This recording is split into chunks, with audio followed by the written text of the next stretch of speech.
nchi huru. Madaraka yetu kweli ni muhimu, inatupasa tuyalinde. Wazalendo tuwe na amani, tuungane tuijenge Kenya, tuijenge Kenya. Madaraka yetu kweli ni muhimu, inatupasa tuyalinde. Wazalendo tuwe na amani, tuungane tuijenge Kenya, tuijenge Kenya.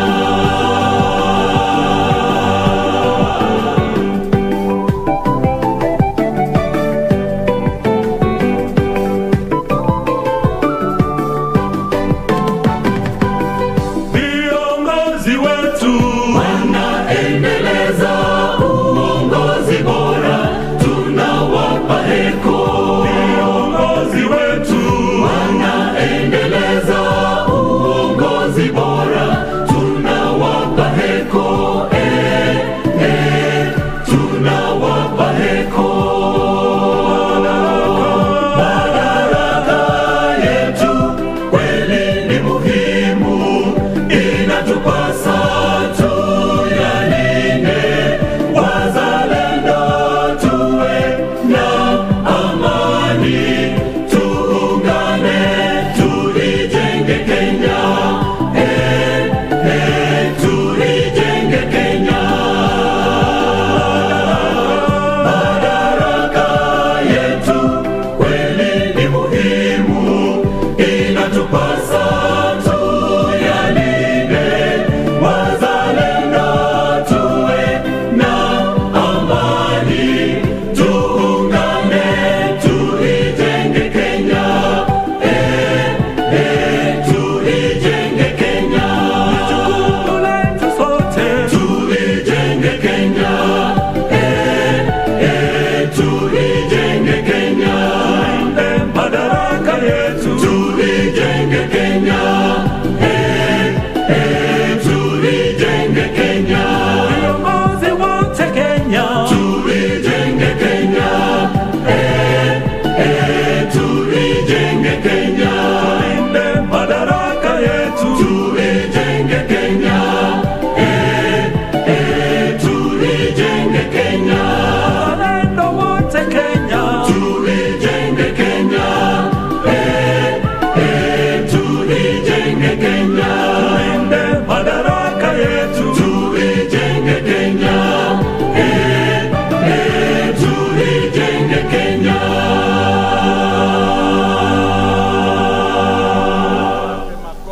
Wape makofi Statehouse Choir, kwa pamoja tuijenge Kenya.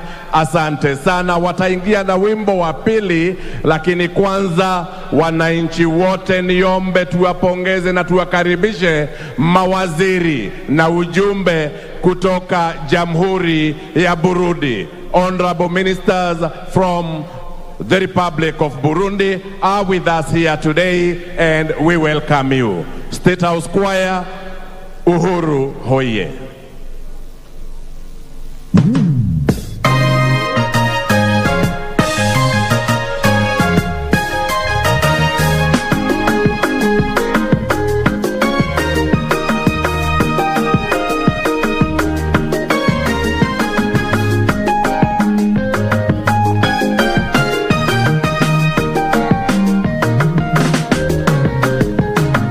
Wakenya hatuna budi kusema ukweli.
kuimarishwa.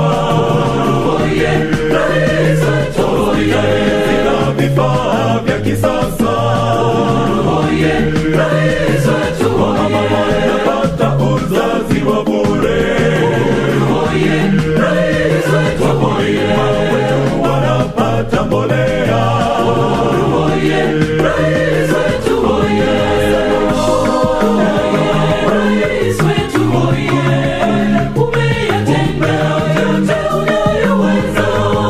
Wakenya tumeridhika na tunasema Uhuru hoye, rais wetu hoye. Uhuru hoye, rais wetu hoye. Umeyatenda yote unayoweza. Wakenya tumeridhika na tunasema Uhuru hoye, rais wetu hoye. Uhuru hoye, rais wetu hoye. Uhuru hoye, rais wetu hoye. Uhuru hoye, rais wetu hoye. Asante sana, tuwapongeze tena kwa shangwe. Kwaya, tubaki bado, tubaki. Wakenya tumejionea yale yamekuwa yakiendelea kwenye reli zetu za Kenya. Mashamba yote yaliyokuwa yamenyakuliwa sasa yamerudi kwa mikono ya mwananchi, kwa mikono ya serikali ya Kenya. Mwalimu, tuletee reli zetu za Kenya zimeimarika. Mwalimu, reli zetu za Kenya zaimarika. Na hivi karibuni wananchi tutaanza kutumia reli yetu vile tulikuwa tunafanya hapo beleni. Asante mwalimu, reli zetu za Kenya.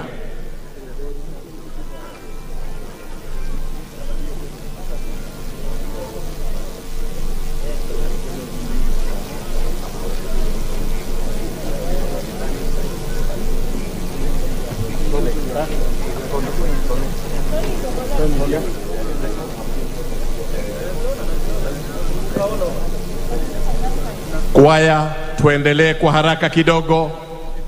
Reli zetu za Kenya, alafu tujivunie wanariadha wetu kutoka hapo. Wamelete shangwe, wamelete. Asante mwalimu, tuendelee.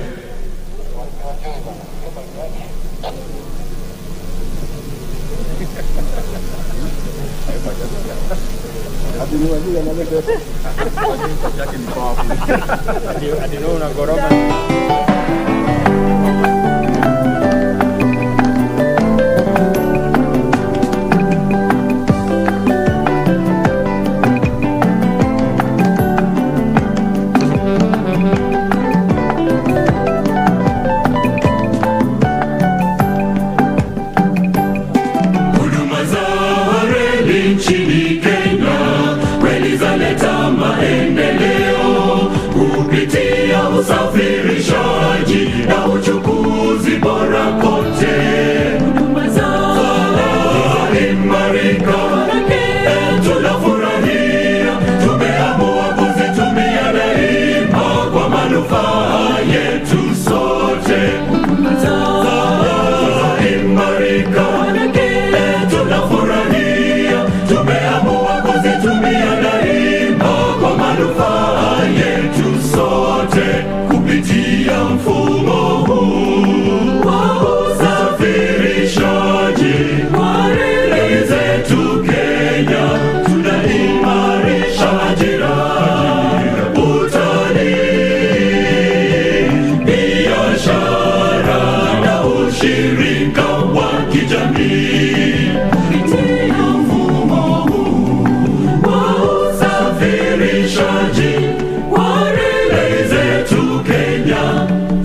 Asante sana kwaya yetu ya Ikulu, reli zetu za Kenya na zile nyimbo zingine mmetupea. Asante, tunaweza kupumzika kidogo. Asante sana Bwana Peter Wanjohi kuweza kutuelekeza vyema. Sound engineer, tafadhali ongeza kidogo. Wakati wowote kutokea sasa tutakuwa tunapokea gwaride rasmi hapa uwanjani. Wakati wowote kutoka sasa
Asanteni kwa heshima.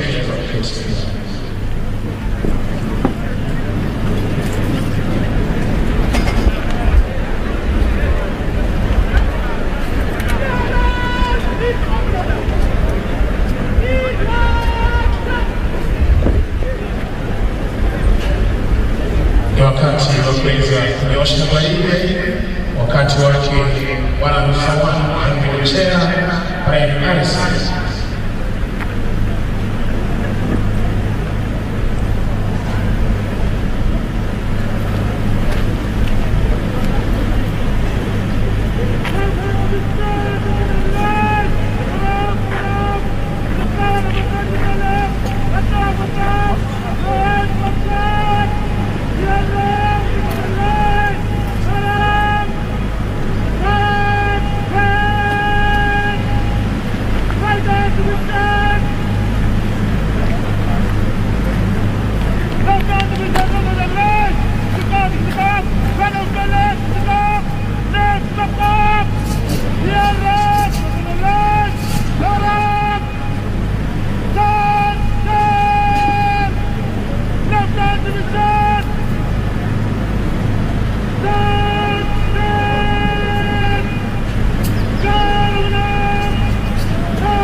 Hivi sasa wakuu wa vikundi mbalimbali, kikundi cha kwanza, cha pili, cha tatu na cha nne wanajitayarisha tayari kabisa kuweza kusimama mbele ya vikundi vyao.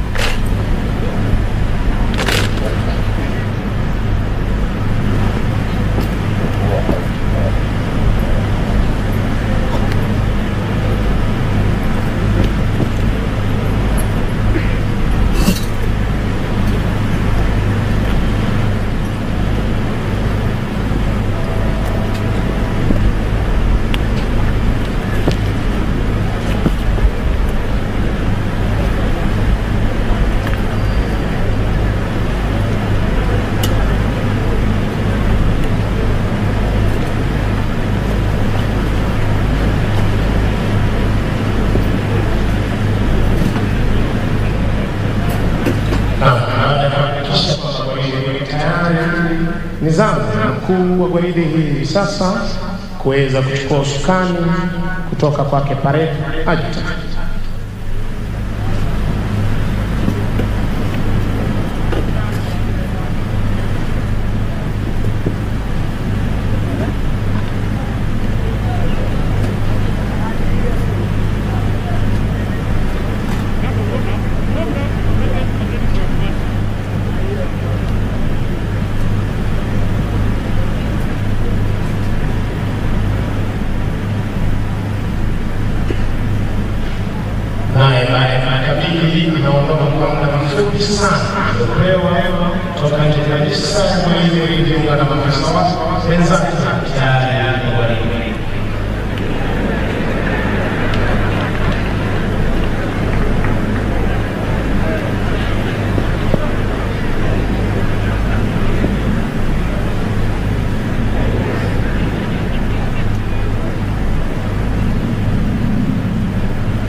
Wakuu wa vikundi mbalimbali pamoja na mfawidhi wa gwaride wanaingia ndani ya gwaride tayari kwa gwaride.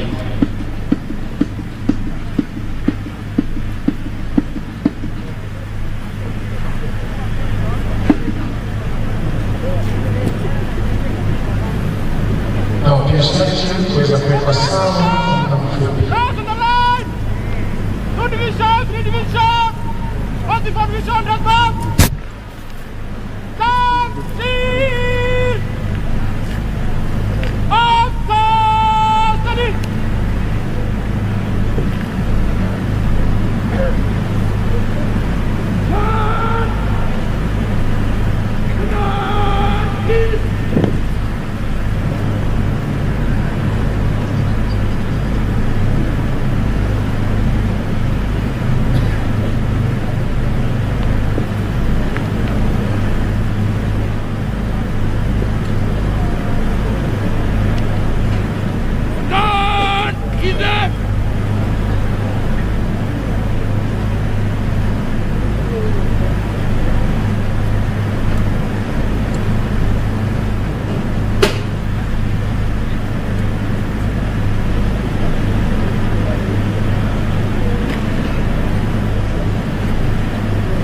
Ningependa kutangaza uwepo wake hapo uwanjani. Bi Aida Odinga, welcome, karibu sana. Asante. Naam, waheshimiwa mawaziri, katibu wa wizara mbalimbali, gavana wa kaunti ya Kisumu, itifaki zote zikizidi kuzingatiwa, mabibi na mabwana, karibuni leo tarehe mosi mwaka wa 2000, karibuni leo tarehe mosi Juni mwaka huu 2021 katika makala haya ya 58 sherehe za mashujaa katika uwanja huu wa Jomo Kenyatta hapa Kisumu.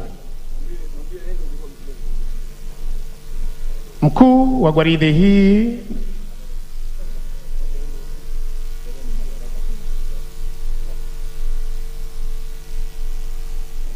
katika makala haya 58 ya sherehe za madaraka katika gatuzi hili la 42.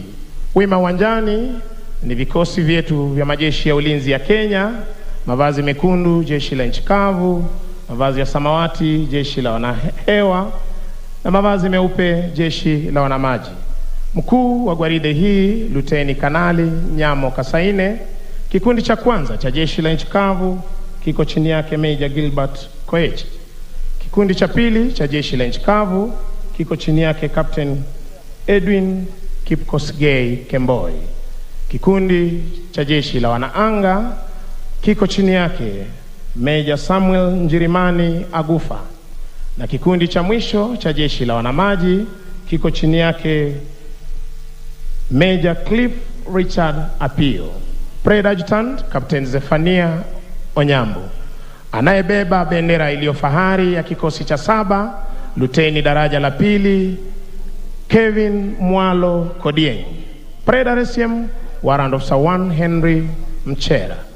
Mziki unazidi kuporomoshwa na bendi za majeshi ya ulinzi chini yake mkurugenzi mkuu wa mziki Luteni Kanali Martin Namboka Makadia, na bendi ndogo ya kumkaribisha Mheshimiwa Rais iko chini yake Captain Joseph Mturi. Kupata kusubiri kuwasili kwa mgeni wetu rasmi, Rais wetu wa Jamhuri ya Kenya na Amiri Jeshi Mkuu wa majeshi yote ya ulinzi ya Kenya, tutazidi kupata burudani kutoka kwa bendi ya Maroon. Bendi tafadhali.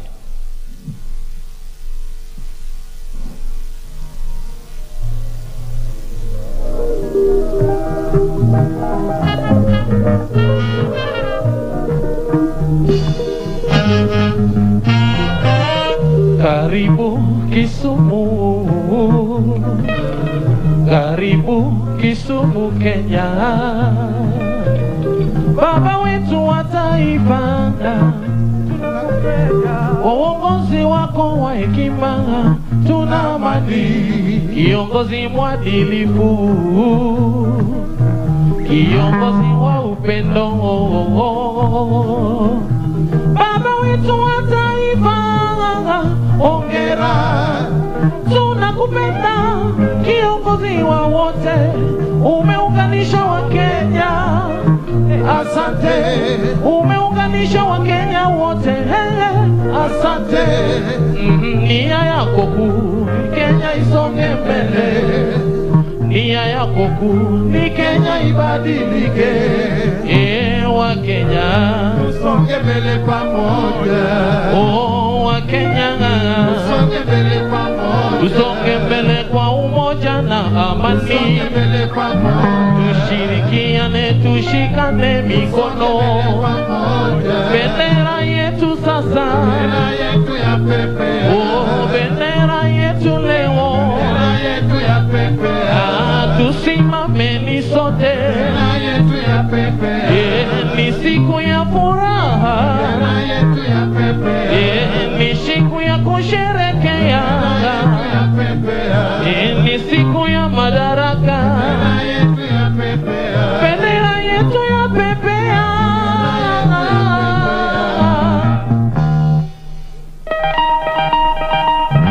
Wakenya tunafurahia uongozi bora kutoka kwa rais wetu, tunakupenda, tunakupenda rais wetu,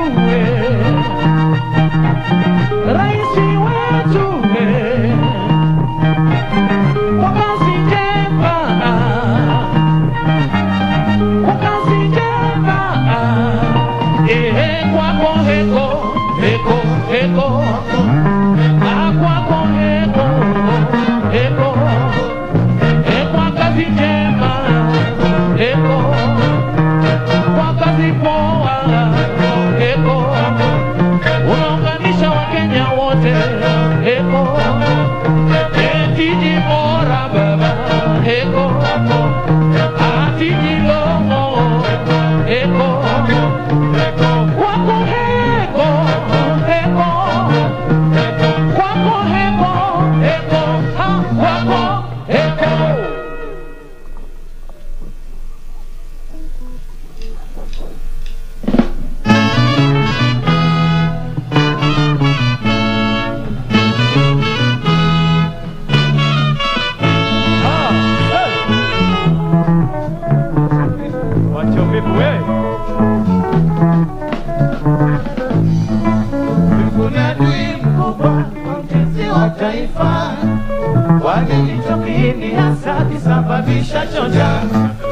Ewe ndugu yangu amka kumekucha, kamata jembe na panga twende shamba. Hata wewe mwanangu amka kumekucha, kwani hizi ndizo saa za kwenda shule. Hata wewe karani amka kumekucha, kwani hizi ndizo saa za kwenda kazi. Vivu ni adui mkubwa wa ujenzi wa taifa, kwani hicho kiini hasa kisababisha choja. Asanti sana Maroon Commandos wananchi, na kwa sasa tumkaribishe kwa shangwe naibu wa rais wa Jamhuri ya Kenya Mheshimiwa Daktari William Ruto. Welcome Your Excellency. Karibu sana Your Excellency. Nabii Rigathi Ruto. Welcome Your Excellency.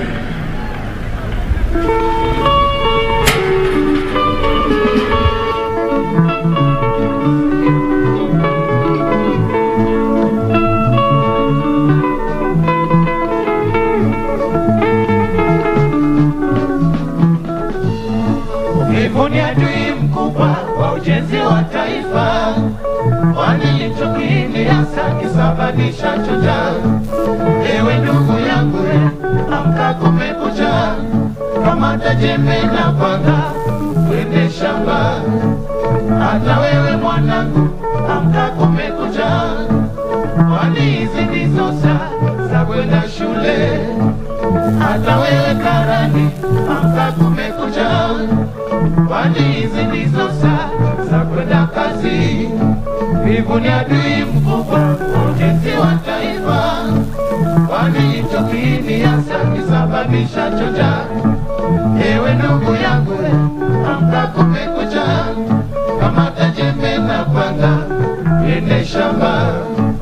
Hata wewe mwanangu amka kumekucha, kwani hizi ndizo saa za kwenda shule. Hata wewe karani amka kumekucha, kwani hizi ndizo saa za kwenda kazi.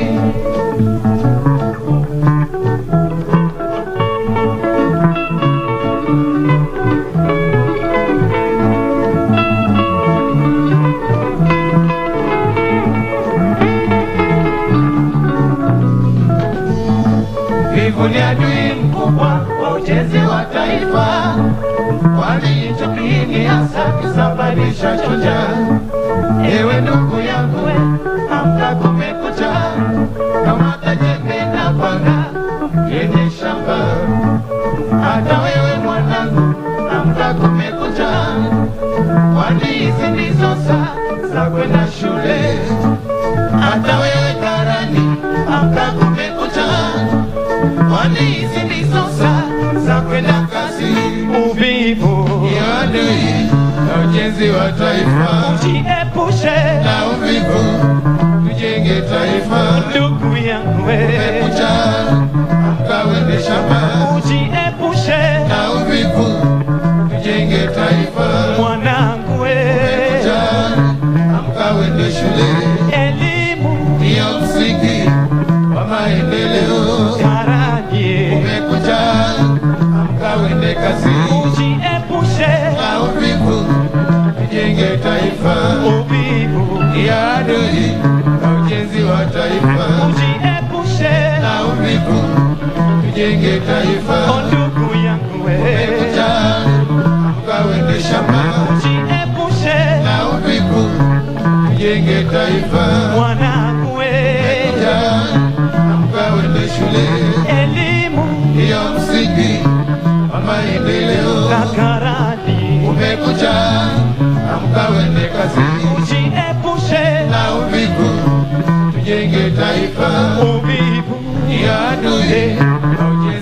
taifa, jiepushe na uvivu, jenge taifa.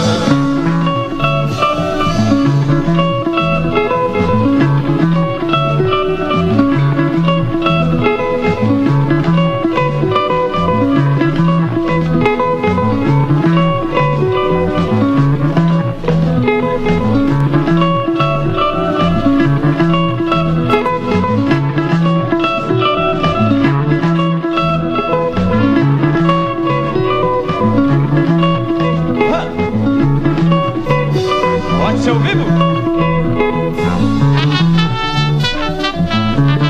wacha uvivu we.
Asante sana bendi ya Maroon Commandos. Tutazidi kupata burudani kutoka kwa bendi za majeshi. Bendi tafadhali.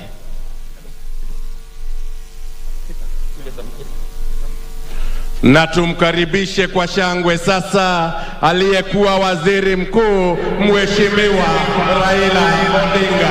Tumkaribishe kwa shangwe.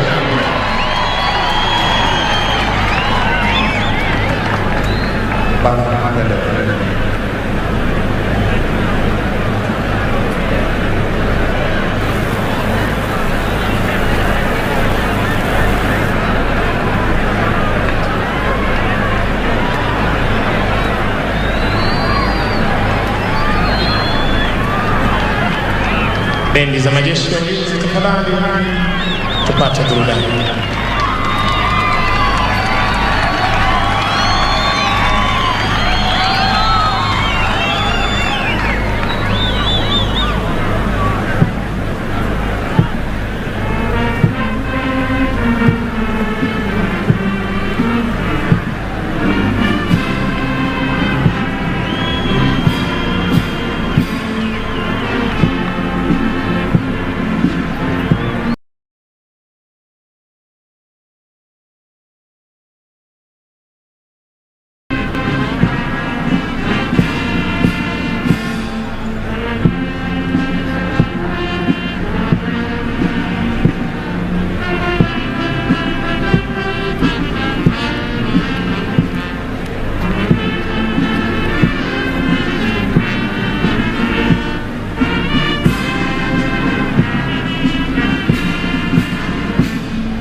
Tabasi wananchi, tumkaribishe kwa shangwe na vigelegele Mheshimiwa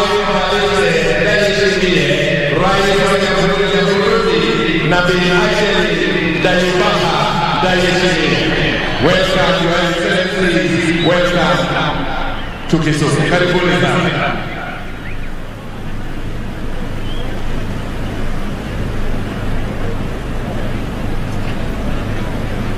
Tuwakaribishe tena wananchi kwa makofi wanapojiunga nasi kwenye jukwaa la rais. Asante sana.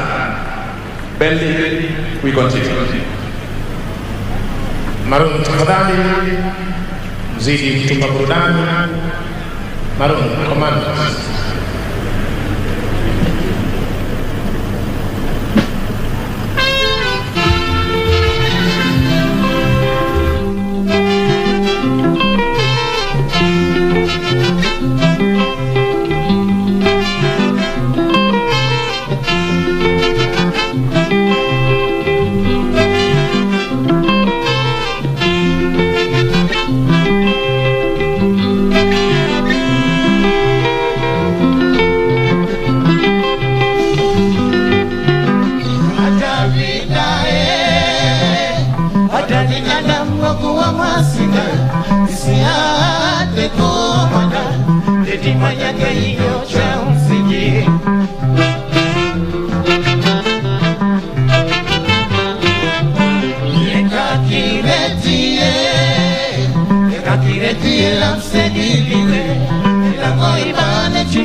Rhythm Nyerono Brown.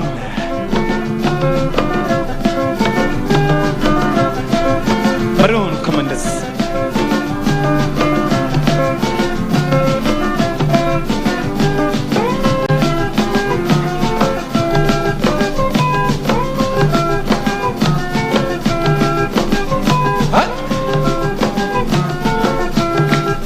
Wapi makofi?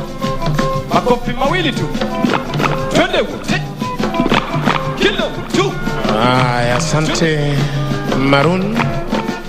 Turudi kwa bendi za majeshi ya ulinzi kuzidi kutupa burudani. Bendi za majeshi ya ulinzi, tafadhali.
nchi yetu Kenya.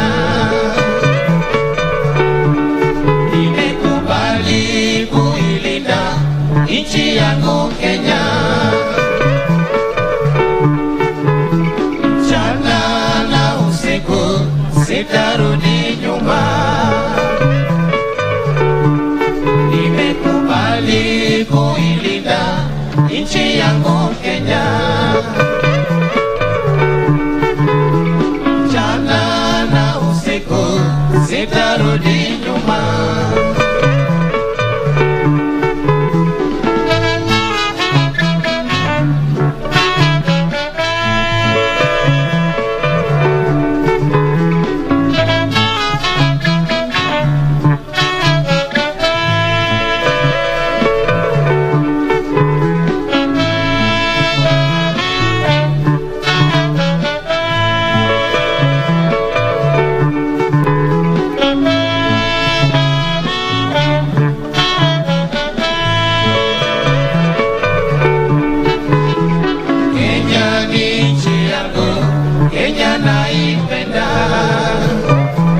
Asante sana bendi ya Maroon. Asante bendi ya Maroon. Kwako.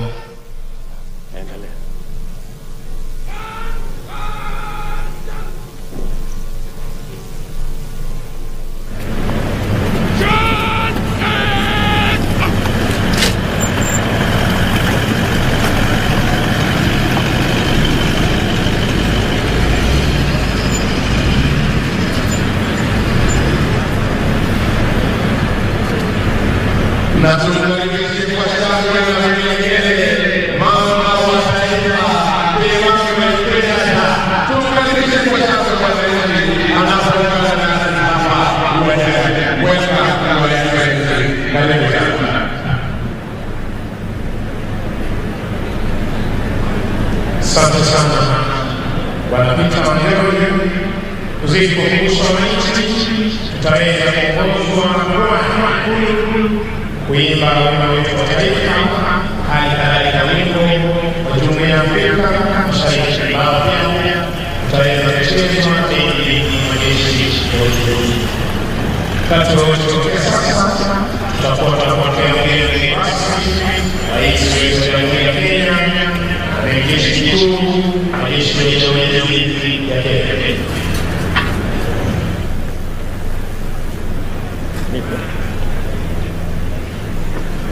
Kwako Gitone.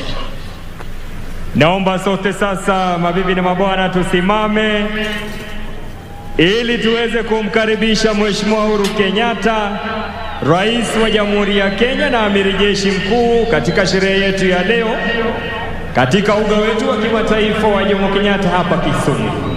Niombe tuwe tayari sasa wote, atakapoingia ugani tuweze kumkaribisha kwa furaha ili ajihisi kwamba yuko mahala panapostahili. Bendi Maroon Commandos, tuungane tafadhali.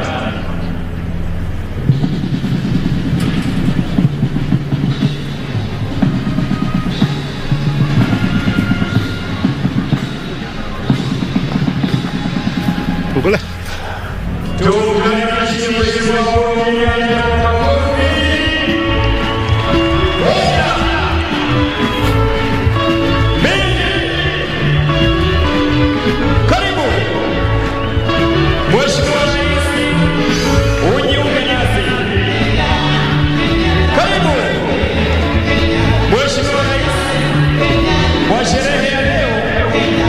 Sherehe ya madaraka.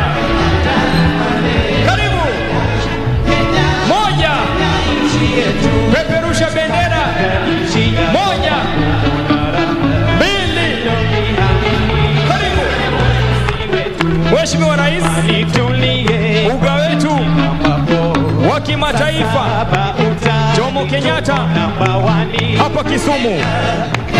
Karibu. Karibu. Peperusha bendera. Moja. Mbili. Tatu. Karibu. Mheshimiwa Rais. Moja. Mbili. Tatu. Karibu. Utuongoze 38 sherehe ya madaraka. 1 2 karibu peperusha bendera, wapi shangwe na vigelegele. Karibu Mheshimiwa Rais, shangwe vigelegele, tuendelee kumkaribisha na kumpongeza Mheshimiwa Uhuru Kenyatta. Shangwe na vigelegele, wapi bendera, peperusha.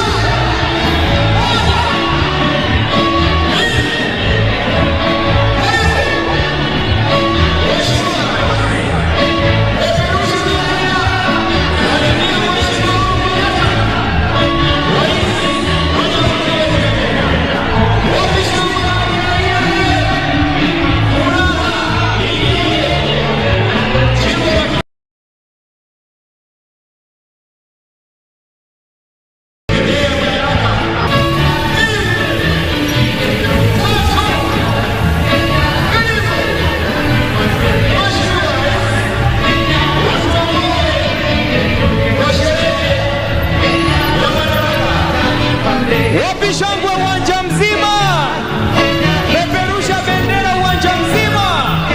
Karibu, karibu.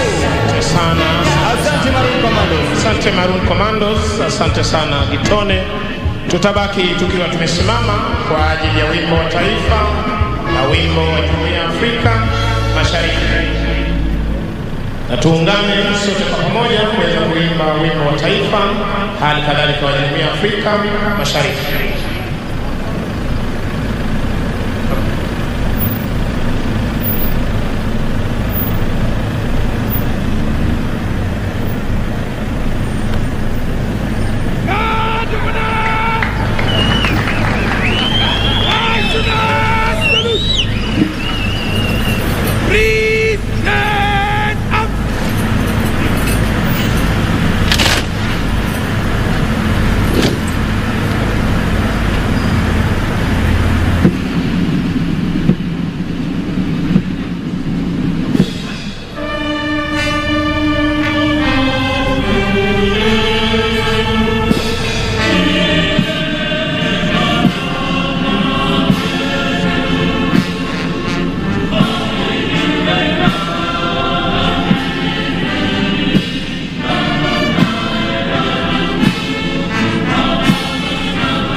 Sasa Nakuru kwa hili kuja kuomba ruhusa kutoka kwa Rais wa Jamhuri ya Kenya na Jeshi Mkuu wa Jeshi la Ulinzi la Kenya kuweza kukagua Baringo iliyoandaliwa na majeshi ya ulinzi ya Kenya.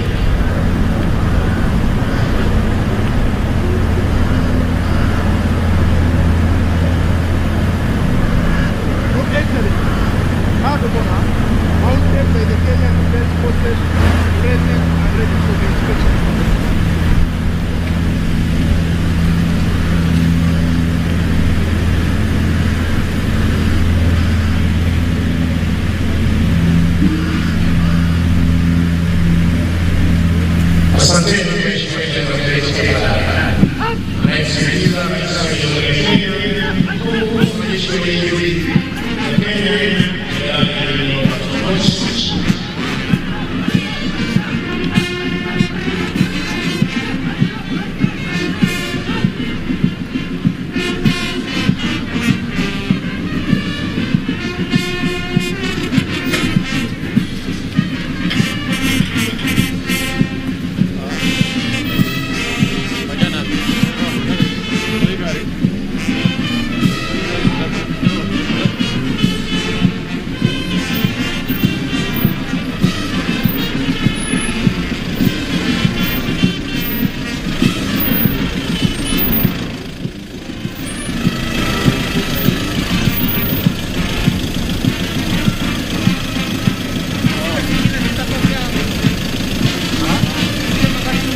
wanyama sasa, Mheshimiwa Rais, hatuweza kujana biashara zake kukosa wananchi.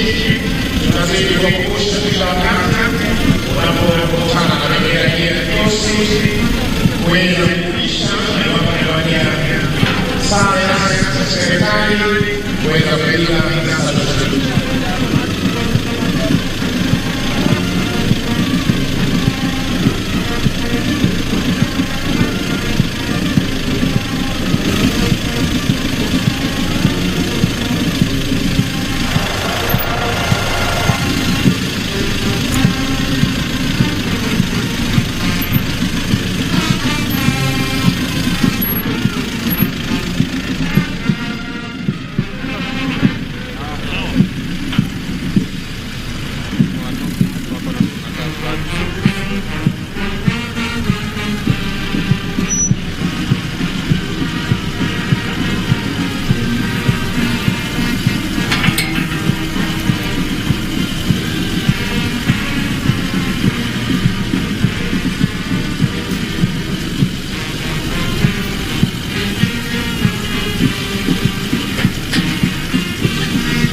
Sasa mkuu wa Rigathi naomba idhini kutoka kwa rais wetu na amiri jeshi mkuu wa jeshi la ulinzi kuweza kuondoa wanajeshi hawa wajane kule tu yenye rasmi atakapokuwa kuchukua nafasi yake kwenye jukwaa maalum.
desturi za kijeshi, bendera ya kikosi, shati huwa mbele unavyoshuhudia uwanjani, kala officer pamoja na parade RS.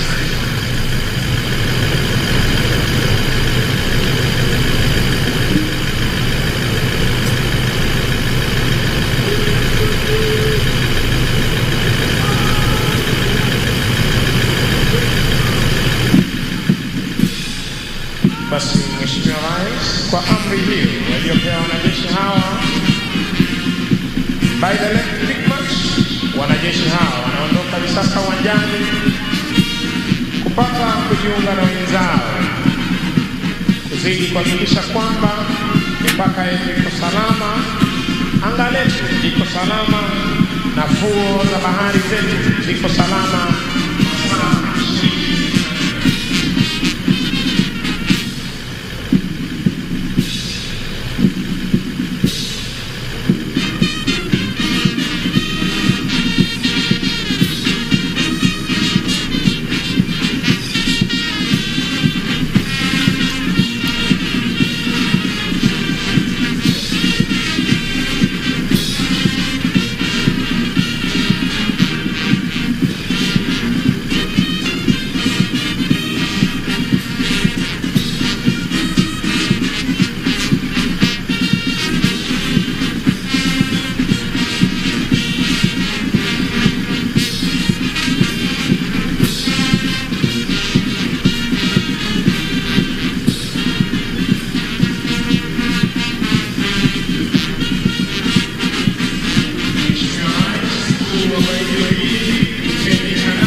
Wapigieni makofi.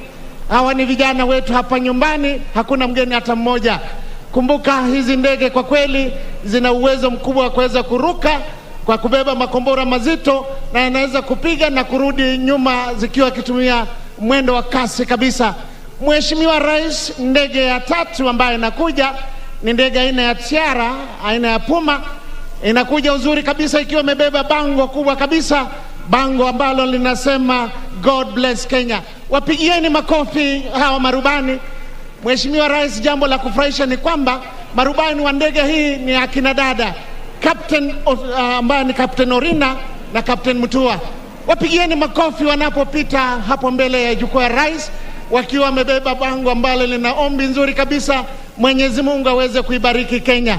Basi Mheshimiwa Rais, wanapopita ndege ambayo nitakuwa nikitarajia sasa hivi ni ndege aina ya Spartan ambayo inaongozwa naye Meja Omar pamoja na Meja Chacha, na kwa mengi zaidi namkaribisha mwenzangu Kopro Emmanuel Banzi aweze kutuletea tafrija za wanaanga wanamyavuli. Asante sana mwenzangu. Mheshimiwa Rais wa Jamhuri ya Kenya na Amiri Jeshi Mkuu wa majeshi yetu ya ulinzi, angani hivi sasa ni wana Green Eagles, mojawapo wa vikosi vinavyokamilisha brigade ya operesheni speciali za jeshi letu la nchi kavu. Kikosi hiki kiko chini yake Kanali John Njeru ambaye ndiye kamanda wa brigade hii kwa sasa. Kikosi hiki kilianzishwa mnamo mwaka 1987 na baada ya mafunzo ya mwaka mmoja, wanajeshi wa kikosi hiki walikuwa wamebobea kwa kuruka na kudhibiti parachuti wakiwa angani tayari kabisa kwa shughuli mbalimbali za ulinzi wa taifa. Basi kama mantiki ilivyopangwa, mantiki ya leo ni mantiki ya sherehe na moshi unaopulizwa. Huyu ni gwiji wa maruko anayefahamika kama afisa mteule daraja la pili Sami Tirop, akitumia kilipuzi cha moshi kuashiria wana Green Eagles kwamba hali ya anga ni shwari na vile wanausoma kadri upepo unavovuma. Wanakuja vizuri kabisa hivi sasa, ikiwa kuna bendera 4 hewani ambazo zinapeperushwa na wana kikosi hiki cha Green Eagles. Ya kwanza kabisa ikiwa ni bendera ya Jamhuri yetu ya Kenya, ya pili ikiwa ni bendera ya majeshi yetu ya ulinzi, ya tatu bendera ya kaunti ya Kisumu, na ya 4 ni bendera ama bango lililo na maudhui ya sherehe hii nalosema pamoja tusonge mbele. Kikosi hiki Mheshimiwa Rais kinafahamika kwa kutekeleza operesheni zake usiku wa manane ili kuweza kumnyemelea adui. Anakuja kwa maridadi kabisa hapa akitumia ujuzi wa hali ya juu alionayo Jump Master Warrant Officer 2 Sami Tirop. Anatulia kidogo angani, anaangalia atatua wapi. Kwa uzuri kabisa, tumpe makofi anapotua hapa uwanjani kwa umaridadi mkubwa. Tuongeze makofi kwake Jump Master, huyu akiwa ni gwiji wa maruko. Mheshimiwa Rais, hivi sasa tunatarajia bendera yetu ya Jamhuri ya Kenya kuweza kutua mahali hapa kulingana na mantiki kama ilivyopangwa, mantiki ya sherehe hii ya madaraka. Wanajeshi hawa wanatumia umaridadi, ujuzi na tajriba walionayo. Anakuja kwa maridadi kabisa, taratibu, akikunja miguu yake kama mwewe, anaangalia atatua wapi. Kwa maridadi, tuongeze makofi anapotua mahali hapa. Afisa mteule daraja la pili Joseph Munai anatua kwa maridadi kabisa, akibeba bendera ya Jamhuri ya Kenya. Mheshimiwa Rais, bendera itakayotua hivi sasa ni bendera ya kaunti ya Kisumu. Inatua kwa maridadi kabisa, bendera hii ikiweza kupeperushwa na Senior Sergeant John Njoroge. Bendera ya majeshi yetu ya ulinzi inateremka kwa maridadi kabisa mahali hapa, ikiteremshwa hapa chini na Senior Sergeant Kali Mwema. Bango lililo na ujumbe ama maudhui ya sherehe hii pamoja tusonge mbele linateremshwa kwa maridadi kabisa na Warrant Officer 2 Obadia Midhibe. Anatua kwa maridadi. Makofi kwao wanaposhuka mahali hapa. Tuongeze makofi kwa wana Green Eagles wananchi tafadhali. Wa mwisho kabisa hapa vile ni gwiji wa kuruka, afisa mteule daraja la pili Jacob Leleina, anatua kwa maridadi akitumia moshi kuashiria kwamba kila kitu ni shwari kabisa. Tuongeze makofi wananchi. Makofi zaidi. Mheshimiwa Rais, kikosi hiki hutumia kauli mbiu inayosema death from above, lakini leo hii tusiwe na shaka, kwani wanajeshi hawa vile wana furaha kusherehekea siku ya madaraka mahali hapa. Basi kama ilivyo desturi, wanajeshi hawa sharti kuweza kujikunjia wenyewe parachuti hizi ili kuziweka tayari kabisa iwapo zitahitajika wakati wowote. Hiyo ndiyo shughuli walionayo mahali hapa, kisha kuhakikisha kwamba wanajipanga kabla ya kupeana heshima yao kama ilivyo mila na desturi zetu za kijeshi.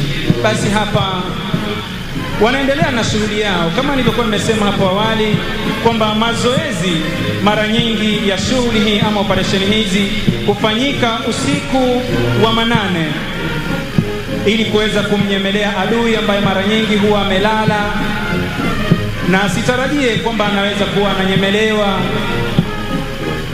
na wanajeshi hawa.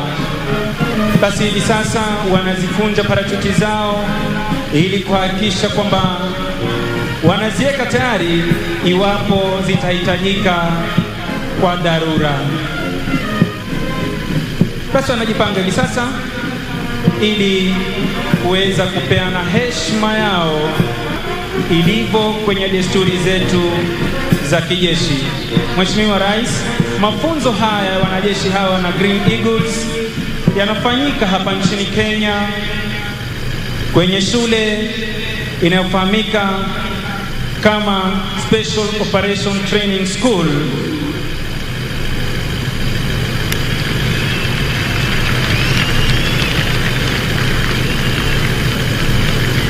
Wananchi tuongeze makofi wanapoondoka hapa uwanjani wanajeshi hawa. Makofi tafadhali. Baada ya onyesho hili lao wana Green Eagles.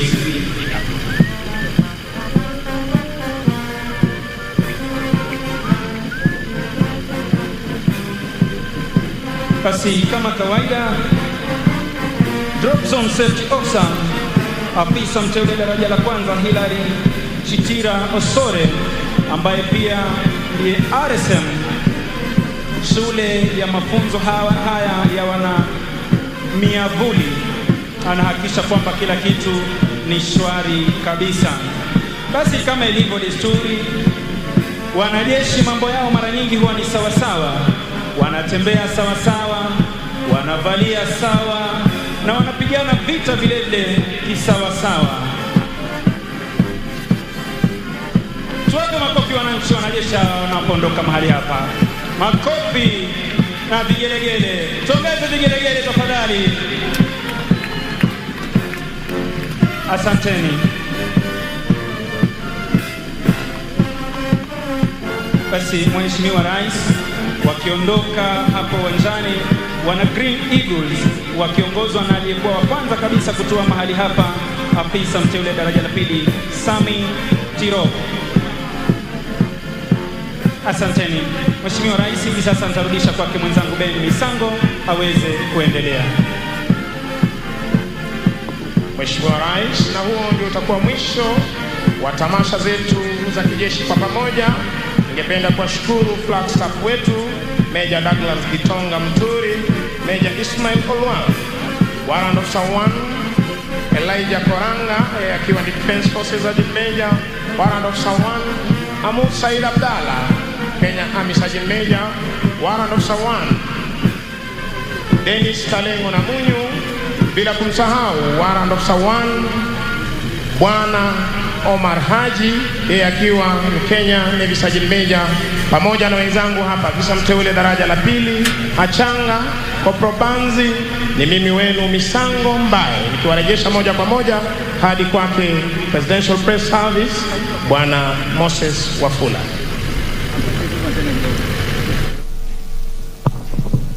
Asante sana wafawidhi wenza. Naomba tutulie kwa maombi. Tutaongozwa kwa maombi ya kimila na mzee Jotham Ajiki Ondu kutoka kaunti ya Kisumu.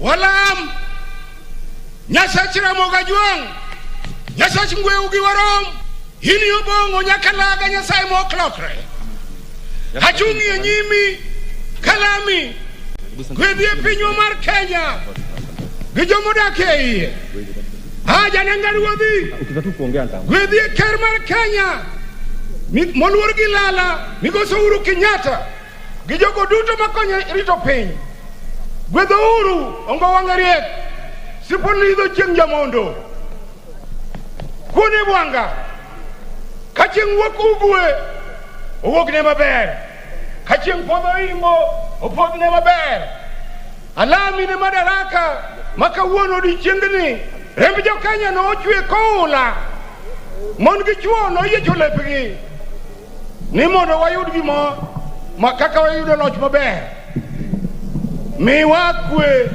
makende miwa kwe ma ok jarao kwe ma ok wendo mondo gandawa oyud dongruok kod nyak makende alami ni pinyo timo mudho korona nitie kwe magi jatelo alami kakelo magi duto iri ochop iri malo epono malo piach. Atafuata sasa Sheikh Faisal Al-Amundi, kiongozi wa masuala ya kidini SUPKEM. Bismillahirrahmanirrahim. Kila jinsi ya sifa njema ni yako wewe, mlezi wa walimwengu wote, mfalme wa siku ya mwisho. Wewe pekee tunakuabudu na tunakuomba msaada. Ewe Mola, muumba wa mbingu na ardhi, tunakuomba udumishe katika nchi yetu hii ya Kenya amani, umoja, undugu na maendeleo. Ya Allah, tumekusanyika leo hii kukumbuka siku muhimu katika maisha ya Wakenya ya kupata madaraka. Tulipata madaraka haya kwa uwezo wako na kuwakubalia bidii ya wazee wetu waliotangulia. Leo sisi tunajivunia.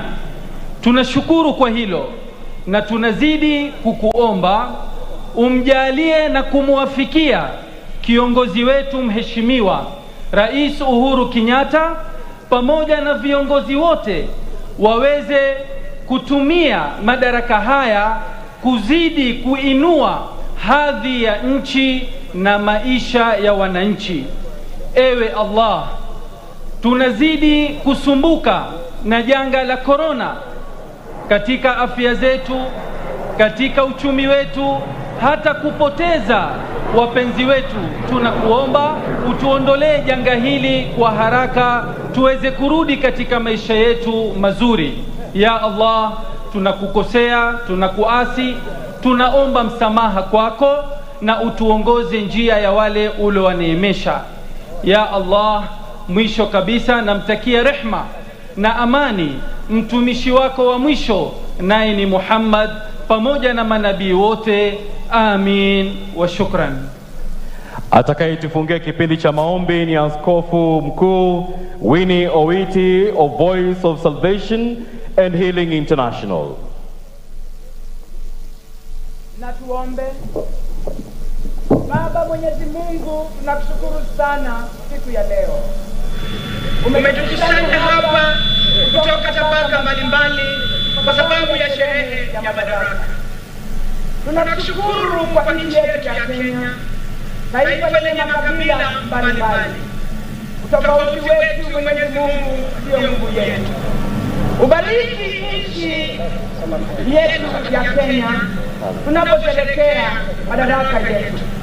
Bwana, ponya nchi yetu ya Kenya kutoka katika janga hili mbaya la korona. Wape wana Kenya uzima, amani, umoja na maendeleo. Baba Mwenyezi Mungu, namuombea rais wetu wa Kenya, His Excellency Honorable Uhuru Kenyatta, na viongozi wengine, ili uzidi kuwapa afya njema, maisha marefu, na uwazidishie hekima ya kuongoza taifa hili tukufu la Kenya kwa maendeleo na ufanisi. Ubariki serikali ya rais wetu wa Kenya, na umpe uhusiano wema na wale wote wanaofanya kazi pamoja naye. Umbariki mheshimiwa rais wa Burundi, Honorable Evariste Ndayishimiye, na wananchi wote wa Burundi. Mwenyezi Mungu bariki sherehe ya leo ya Madaraka Day.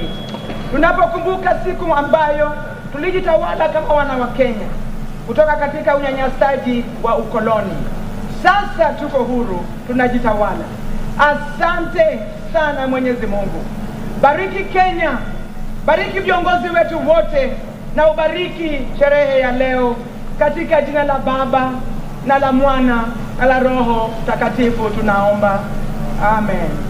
Asante. Mheshimiwa Uhuru Kenyatta, Rais wa Jamhuri ya Kenya na Amiri Jeshi Mkuu wa Majeshi ya Ulinzi na Mama wa Taifa, Mheshimiwa Bi Margaret Kenyatta, Mheshimiwa Evariste Ndayishimiye, Rais wa Jamhuri ya Burundi na Bi Angeline Dayuba, Naibu wa Rais Mheshimiwa Daktari William Ruto na Bi Rachel Ruto, Spika wa Bunge la Kitaifa na Spika wa Bunge la Seneti, Mheshimiwa Jaji Mkuu na Rais wa Mahakama ya Upeo, Waziri wa Makazi, Maji na Usafi wa Mazingira wa Jamhuri ya Afrika Kusini Mheshimiwa Lindwe Sisulu, mabalozi na maafisa wakuu wa kidiplomasia, aliyekuwa Waziri Mkuu Mheshimiwa Raila Odinga na Bi Aida Odinga, Mheshimiwa Gavana na wananchi wa kaunti ya Kisumu, wananchi wa Jamhuri tuipendayo, mabibi na mabwana. Mheshimiwa Rais, nikubalie sasa niweze kualika wenzangu watuandalie burudani.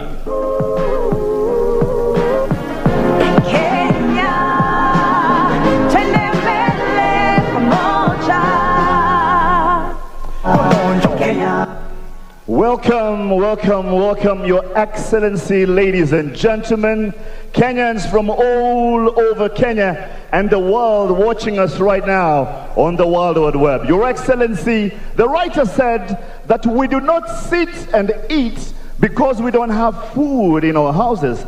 We don't sit to light a fire because we don't have warmth in our houses. The writer said we do it because it's the right thing to do. And this morning, Kenyans from all over the world and all over Kisumu County are here celebrating this wonderful occasion right here in Kisumu County. Asante sana. Maudhui wa mwaka huu ni pamoja tusonge mbele. Jina langu ni Doris Janet Okumu, maarufu Adori Nyaru Kumunya Magdalena, Ramogi FM. Hapa nyumbani tunasema kanyakla wasud mbele.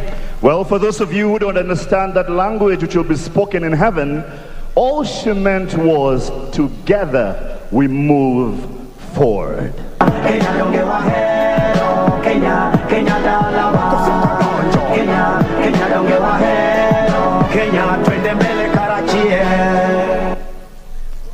Kwa sasa tunawakaribisha waimbaji wetu, wanamuziki ambao wamekuja pamoja kwa tunaita hapo kolabo. Wanamuziki wamekuja pamoja, tunao Ohangla team pamoja hapo na Benga team. Na kabla tuende huko tafadhali, Your Excellency, we took a walk on the streets of Kisumu and this great region, and we have some voices would like to play for you. Your Excellency, sauti ya mwananchi.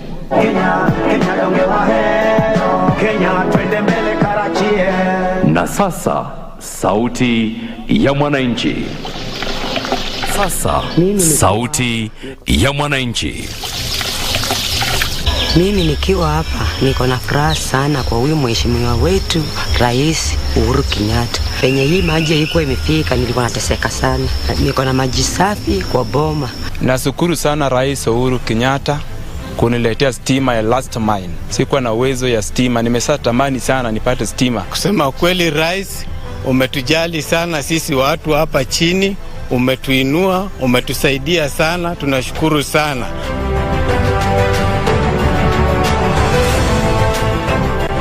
Tunashukuru sana Rais Uhuru Kenyatta kwa kupatia sisi hii barabara.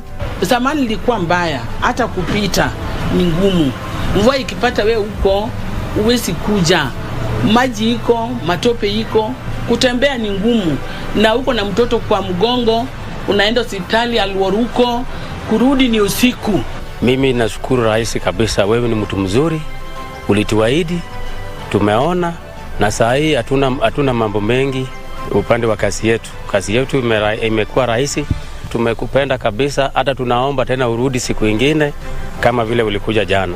Asante sana, erokamano Uhuru Muigai Kenyatta, ukonyo wa wanjo game, nyocha watagre.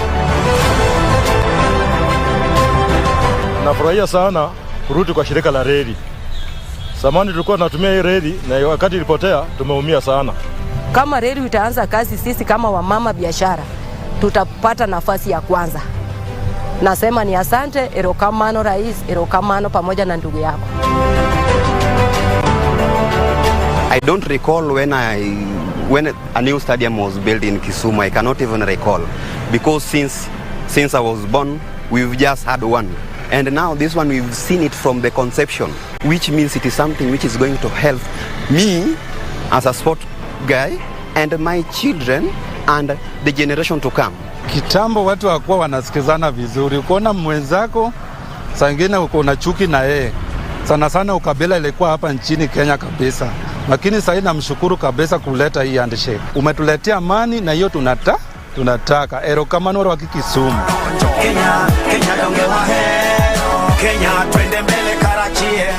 Made up from groups from all over this region.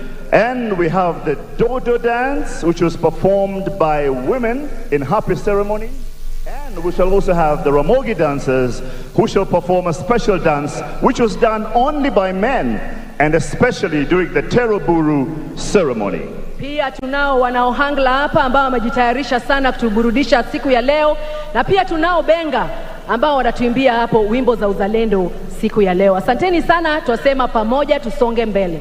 A mixture of Afrofusion led by various artists from this region, and notably amongst them James Alice Akinyi, Nelson Mandela, Apesi Mnyama Mkali, Alex Bob Kamwana, Alan Blue, Idi Achieng HSC, and the legendary Susanna Owio. Pia usisahau kwenye benga tunayo Sitokale, tunayo hapo Jamnazi Africa, na tunayo hapo Dola Kabare, Javo Wood Game pamoja na Aloch Pamba, ambao wametengeneza mziki poa sana, na kutaka kuelezea ya kwamba ukijisikia utataka kudensi pia umeruhusiwa, tafadhali. Asante.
turua ikwara mogia jwango bongo kawono odi cheng mar nyasi mar lilo donge wail donge wakwe donge wa mori yawa Wakenya ni siku ya furaha twasherekea madaraka MC Production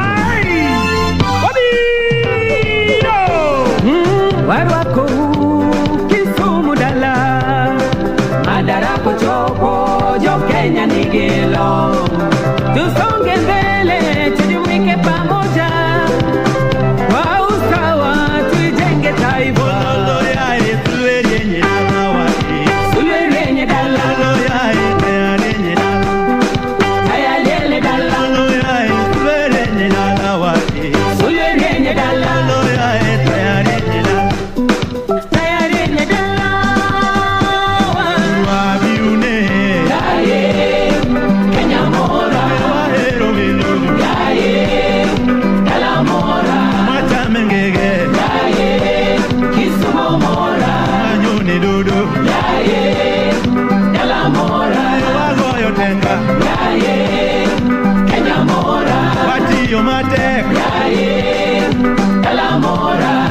madaraka tunayo ya kujenga taifa, madaraka tunayo ya kujenga taifa, tunajitahidi wa Kenya.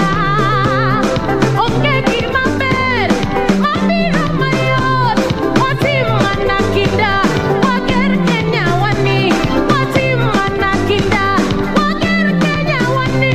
Tamaduni za Wakenya tunafurahia mila zetu twazipenda twazihifadhiwe tunaishi kwa upendo na amani tukifanya kazi kuboresha Kenya opinywa biune Kenya mora wahero welo dala mora watamengege Kisumu mora wanyone dudu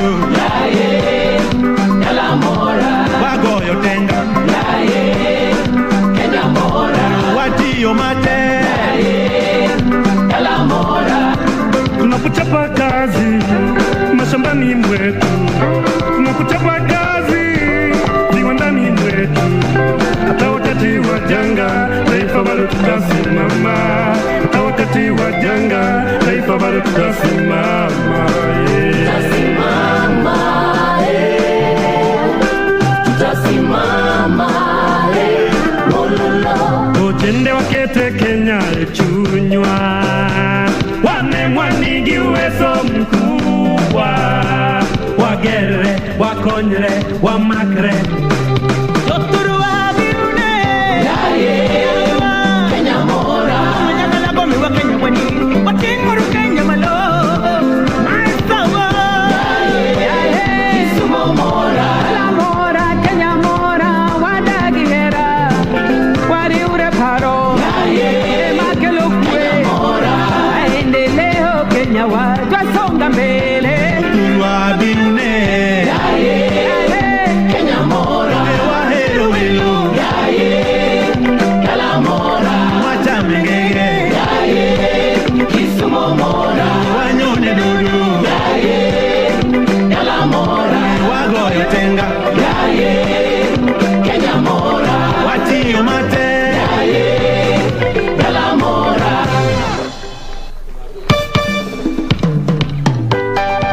PPMC Production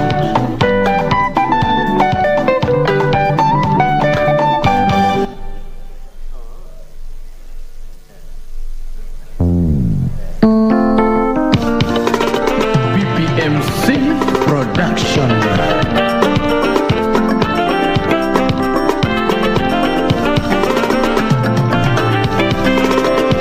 Kenya moja twapendana twasherekea umoja wetu nchi ya baraka na fanaka wa Kenya ni wazalendo Wakenya wote wenzangu tungane pamoja Wakenya wote wenzangu shikane pamoja wati uruka nyakala ndo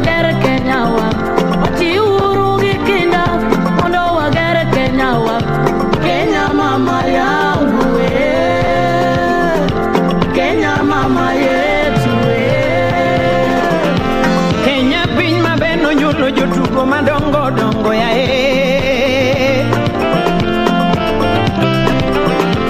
Kenya piny mabeno nyulo jong'wech madongo dongo ya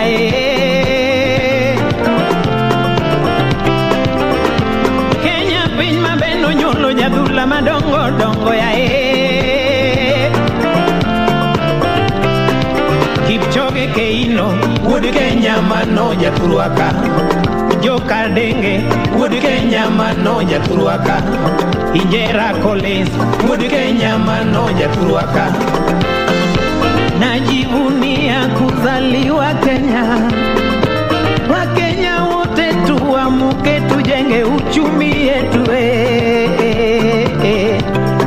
Kama nguvu tunayo, elimu tunayo, afya bora tunayo, usalama tunayo, usafiri tunayo, ukulima tunayo, utalii tunayo, kazi kwa vijana tunayo, ugatuzi tunayo, Kenya moja Kenya moja, twapendana, twasherekea umoja wetu, nchi ya baraka na fanaka.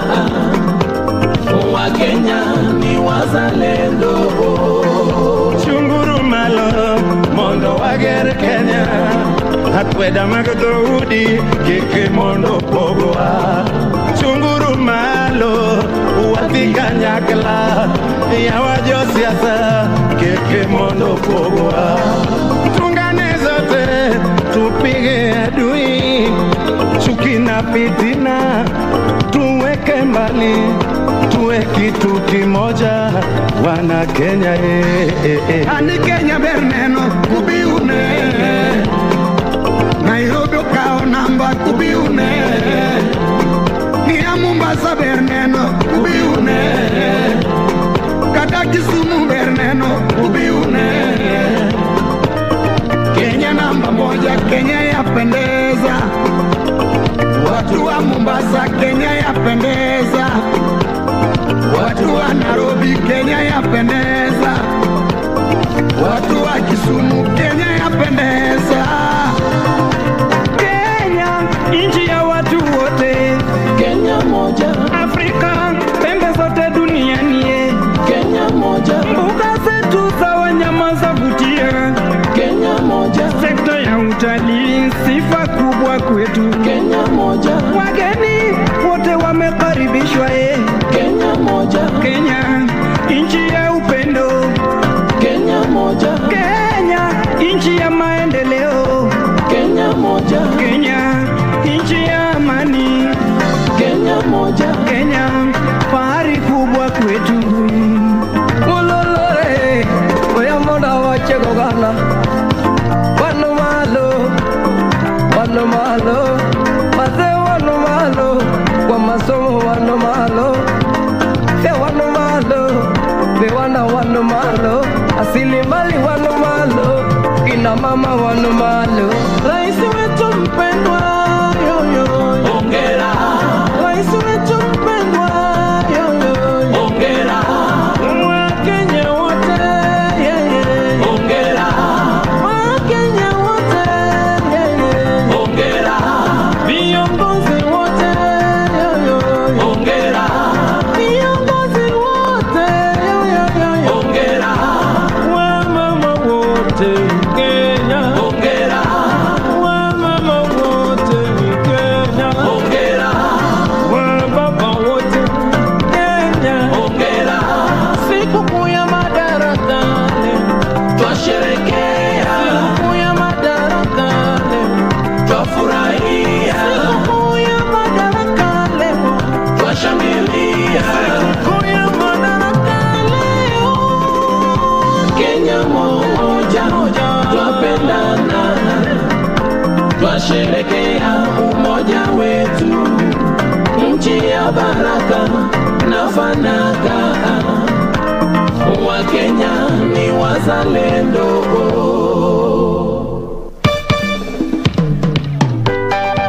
PPMC Production.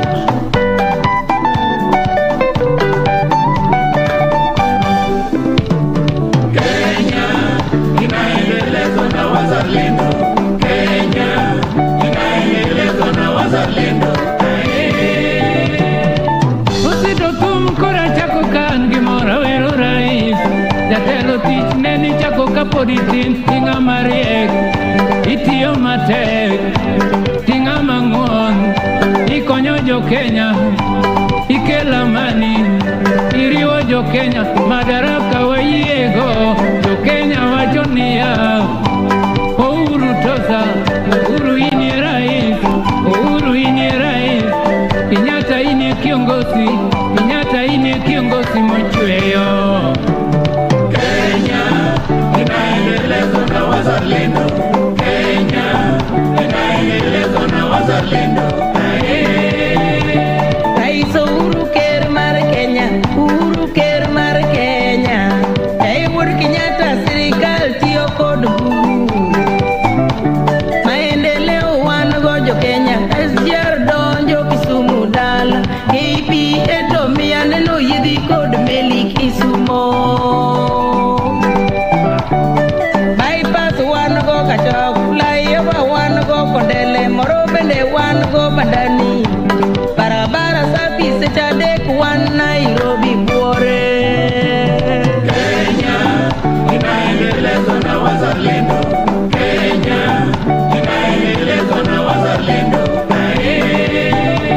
Jokanyana mukawona weri ker marwa mae Kenya Igoto Uhuru Kenyatta rais wetu mpendwa tangu uongozi wako tumeona mazao viwanda zinajengwa chakula kwa taifa nyumba na makao kwa bei nafuu stima tunapata ndio maana sisi twaomba Mungu akulinde Nyasaye akulinde Ngai akulinde Obango nyakalaga akulinde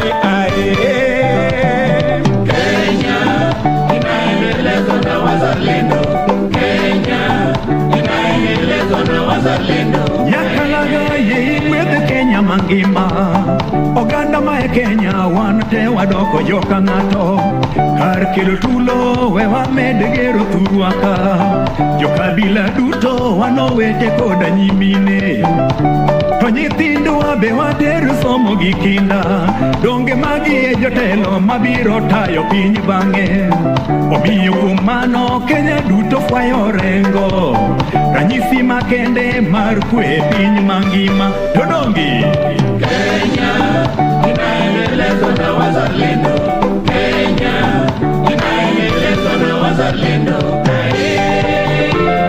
Ugatuzi maendeleo mashinani Harambee na vituo vya afya vinajengwa kote kote nchini Kenya Chekechea wanapata elimu ya bure kwa watoto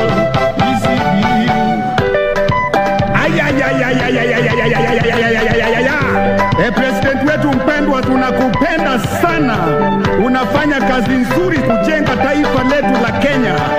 Yes, Igwe.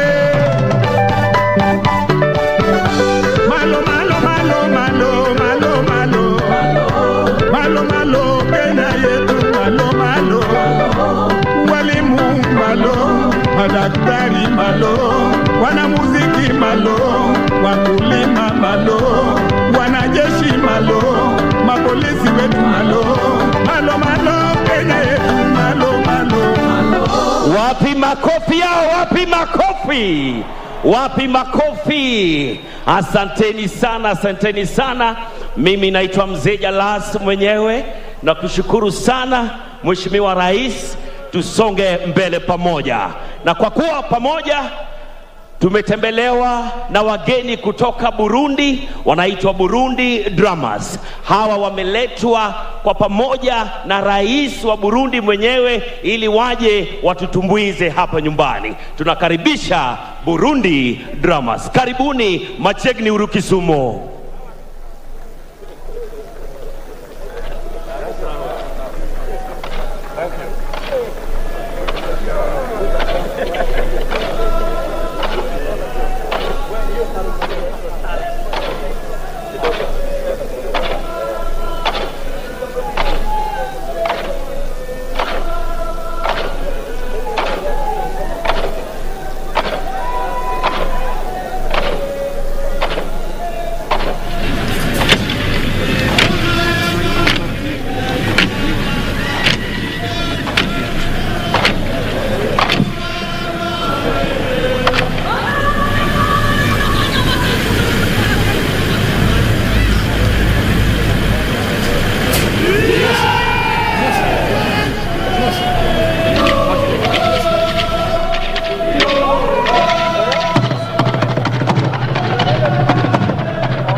Wapi makofi?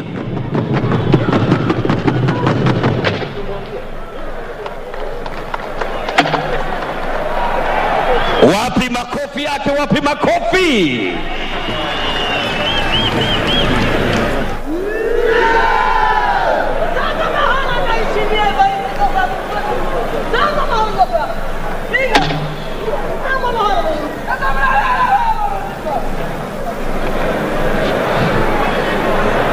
Hapo sasa, wapi makofi?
Tuwapongeze kwa makofi mabibi na mabwana.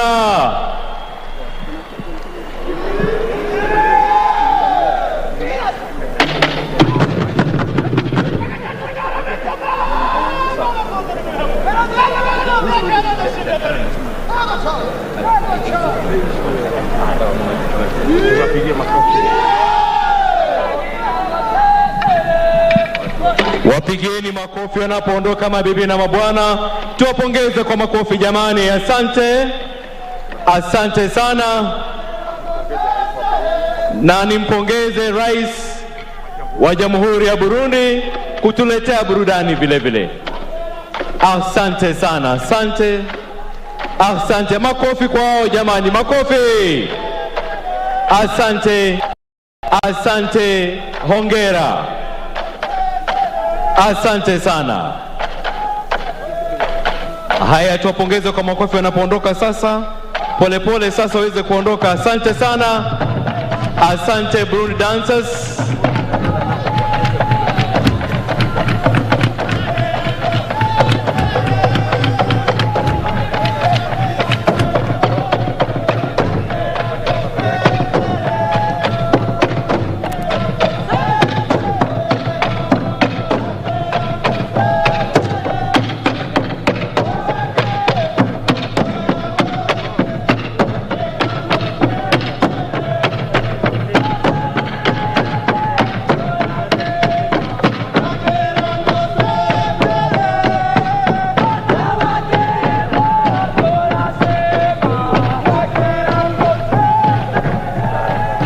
Asante sana. Asante.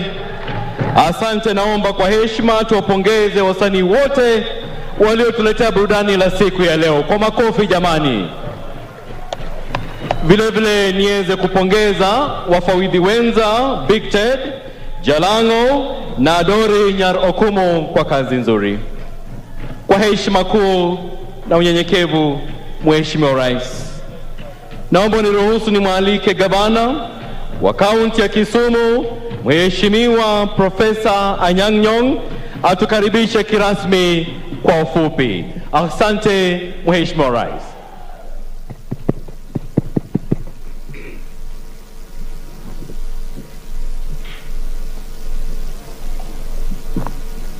His Excellency, the President of the Republic of Kenya and the Commander-in-Chief of the Armed Forces of the Republic of Kenya, Honorable Uhuru Muigai Kenyatta, and the First Lady, Mama Margaret Kenyatta, His Excellency, the President of Burundi, Evariste Ndayishimiye, and Her Excellency, the First Lady of Burundi, Angeline Ndayabaha, the Deputy President of the Republic of Kenya, Honorable William Samoei Ruto, and Mama Rachel Ruto,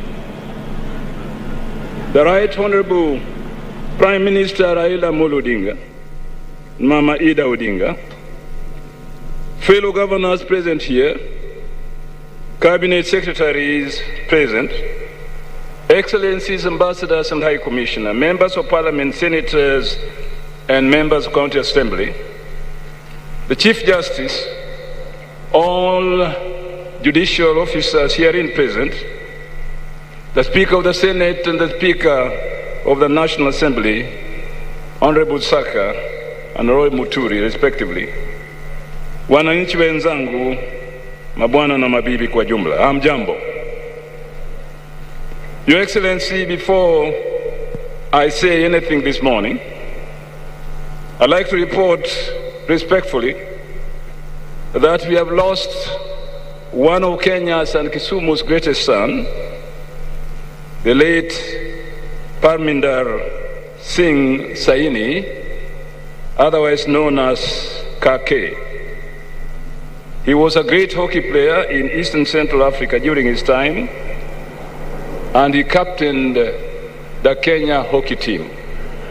Your Excellency, kwa unyenyekevu, I'd like us to respect a moment of silence for 1 minute in memory of our late brother, Kake.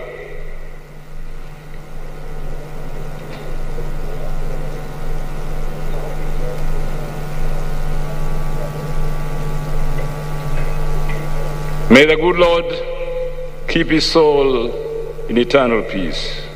Amen.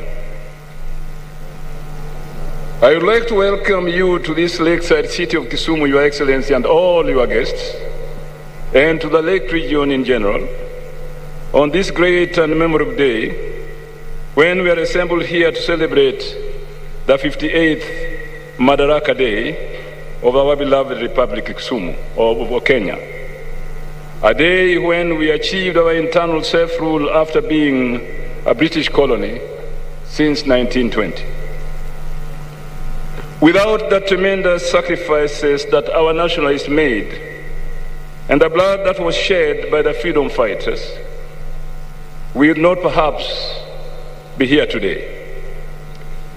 These gallant sons and daughters of our motherland sacrificed themselves so that they could build for a future Kenya, which would be free, prosperous, and united, providing all her citizens with a place to feel at home.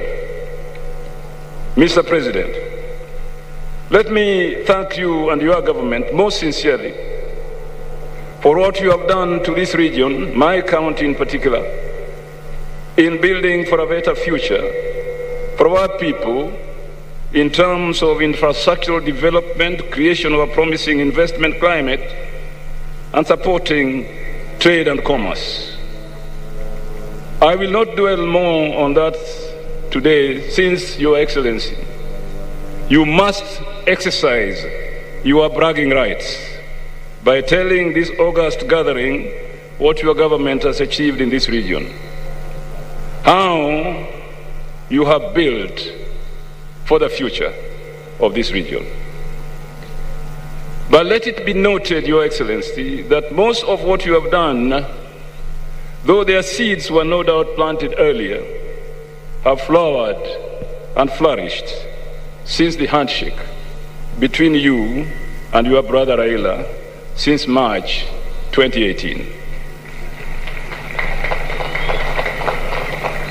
Few Kenyans, Your Excellency, would disagree with the reasons that you gave for handshaking. and the 9 principles you laid down as the foundations for a more resilient Kenyan nation.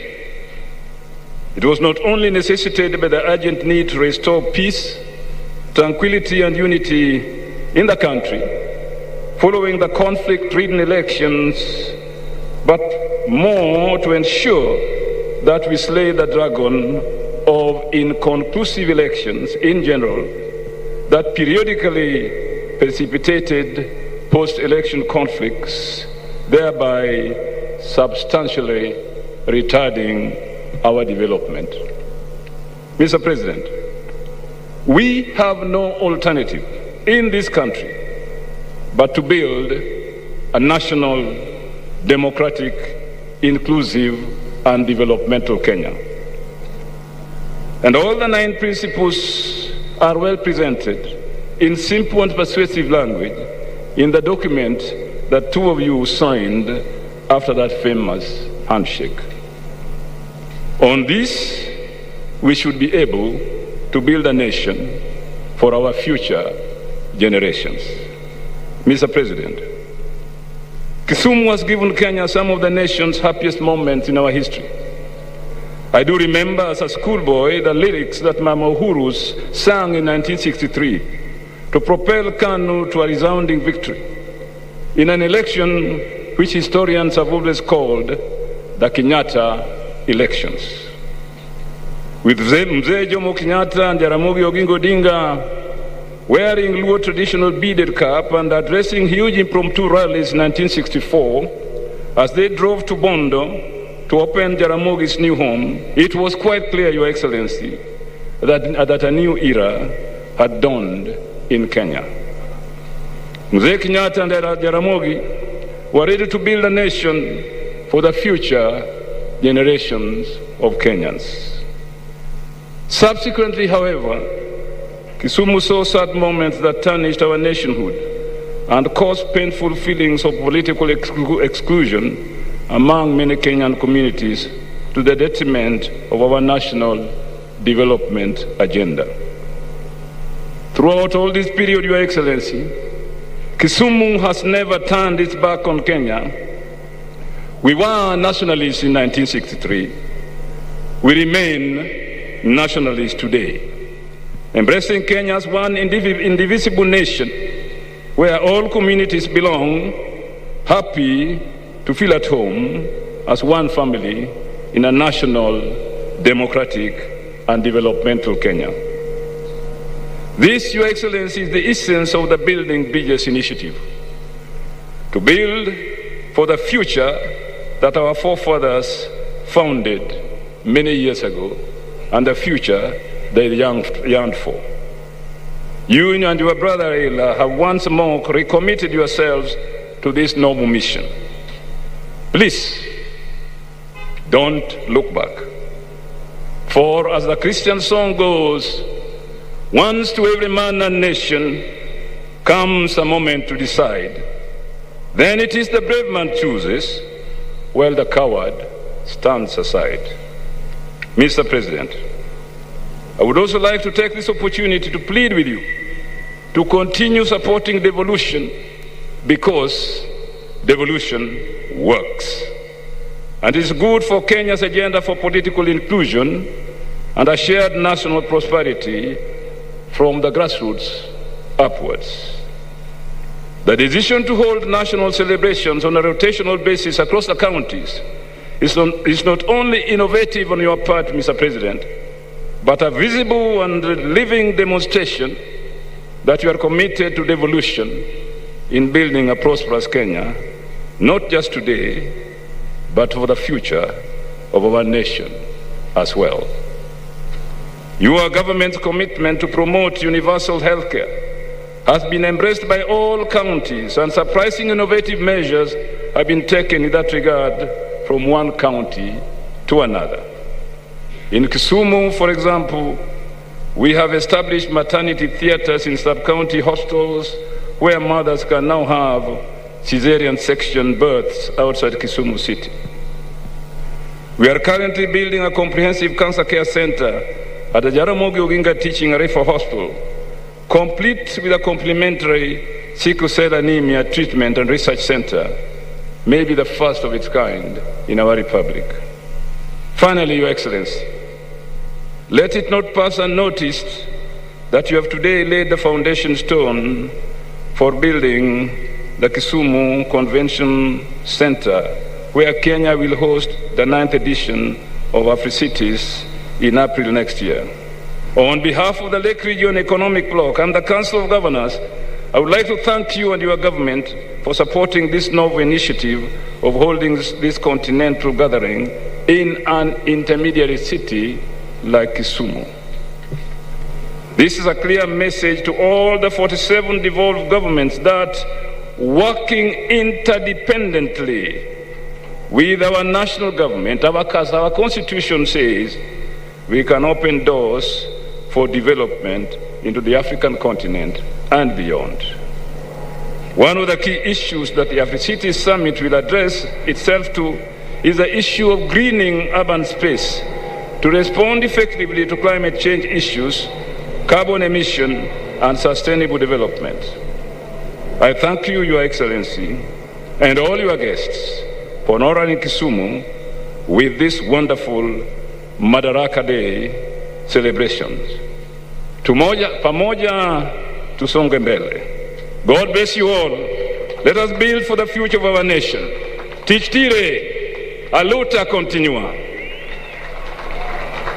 Your Excellency, may I take this opportunity to invite His Excellency, the Deputy President of the Republic of Kenya, my dear friend William Somei Ruto, whom I used to call Nyaguri Ogambi. Welcome.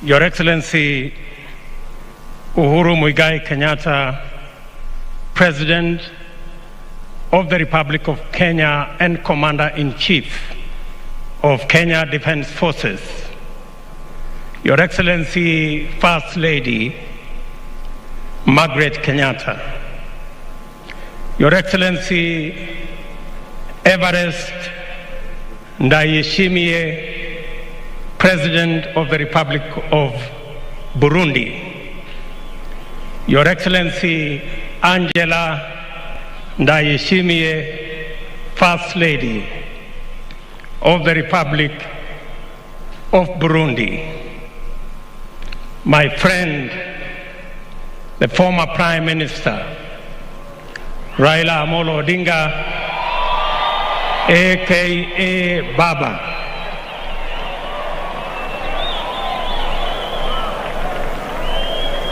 the Honorable Chief Justice and President of the Supreme Court, the Honorable Speaker of National Assembly, the Honorable Speaker of Senate, the Governor of Kisumu, and Mrs. Nyong'o, Cabinet Ministers present, members, distinguished members of the Diplomatic Corps, Your Excellencies, fellow leaders, ladies and gentlemen, watu wa Kisumu Dala, amoso ujadurua, onjelo janam untie, jadurua umor,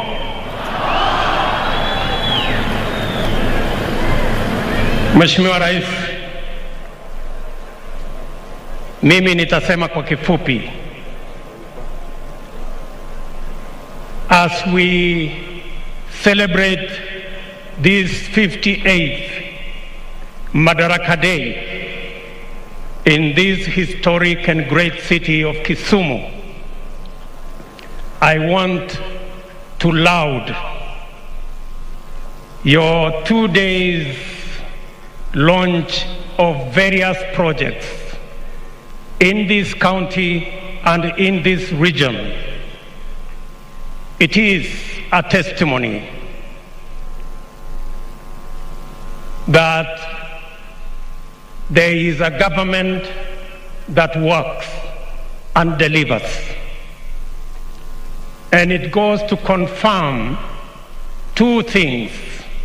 One, that a government that delivers is good for everybody, irrespective of how and who they voted for. And secondly, that a government that delivers brings the country together. Because what you have done in this county, the administration that you lead, is a confirmation that Kenya, it is possible to develop Kenya equally and bring everybody on board. Your Excellency, the success that the administration that you lead has shown in infrastructure development brings into sharp focus the next phase of our development, a phase that will give opportunity, create jobs, create value, and create wealth so that we can deal with a twin challenge of poverty and unemployment. Your Excellency, that opportunity beckons so that the millions of young people around Kenya and in this region can have a job, they can do business, they can pay taxes, and Kenya can stand proud in the family of nations.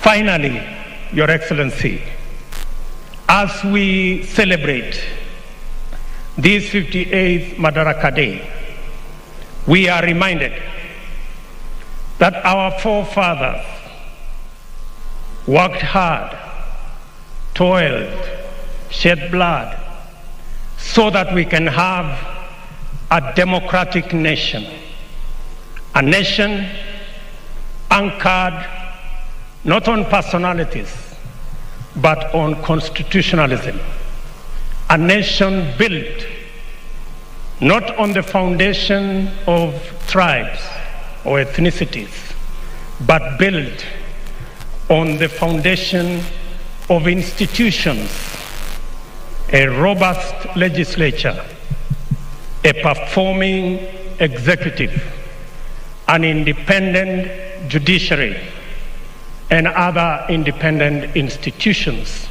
so that we can all celebrate the firm foundation of the rule of law, not the rule of man. That is a befitting day for us to celebrate our forefathers for bequeathing to us this great nation. It will be an act of great betrayal if we allowed ethnic bigotry and personality cults to destroy the firm foundation of constitutionalism and the rule of law in our nation. They will be proud to see us move forward and march forward, as my brother Anyang' Nyong has already elaborated. With those few remarks, Your Excellency, it is now my very humble duty to request His Excellency, the President of the Republic of Kenya, the Honorable Uhuru Kenyatta, to make his statement and continue the program from there. Your Excellency, sir.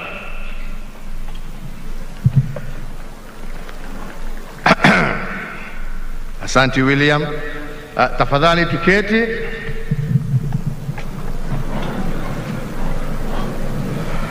Mheshimiwa Rais wa Jamhuri ya Burundi, Your Excellency President Everest Ndayishimiye, Your Excellency the First Lady of Burundi, Madam Angelina Dayubaha, Governor wa Kisumu, Mheshimiwa Nyang'nyong'o, Wakenya wenzangu, hamjambo?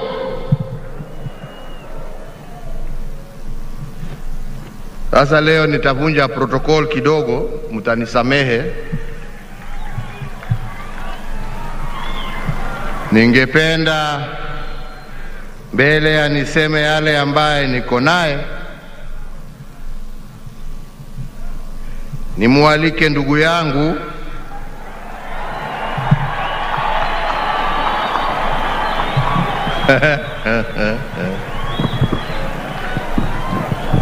Raila Amolo Odinga,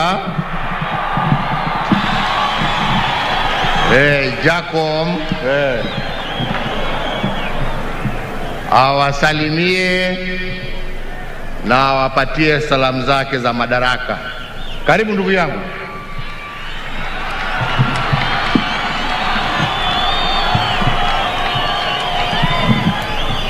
Haya. Juturo umor. Yokanyana umor. Your Excellency President Uhuru Muigai Kenyatta, First Lady Mama Margaret Kenyatta, Your Excellency President Evariste Ndayishimiye, President of the Republic of Burundi, Madam Angeline Ndayishimiye, First Lady of Burundi, Your Excellency William Samoei Ruto, na Mama Rachel Ruto, the speakers of our parliament, the Chief Justice, all dignitaries who have been invited, wananchi wote, ladies and gentlemen, hamjambo tena. Leo ni leo.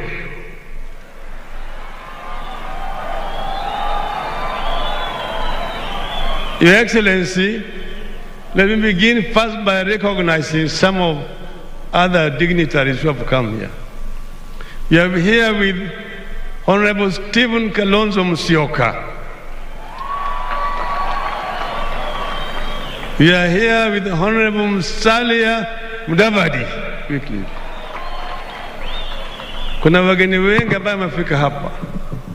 Your Excellency, last year to celebrate Heroes Day hapo Kisii. Na baada ya kutoka Kisii tukaenda Nyamira. Kisha tutakuja hapa Kisumu.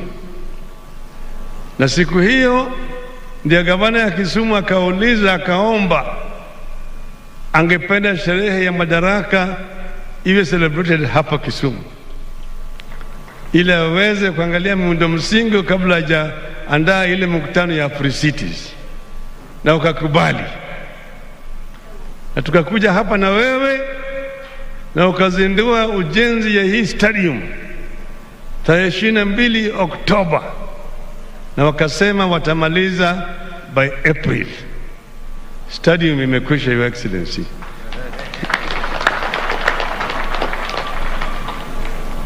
Tuko hapa vile vile manake tulikuwa Kisii na kule tulishikaribisha vizuri.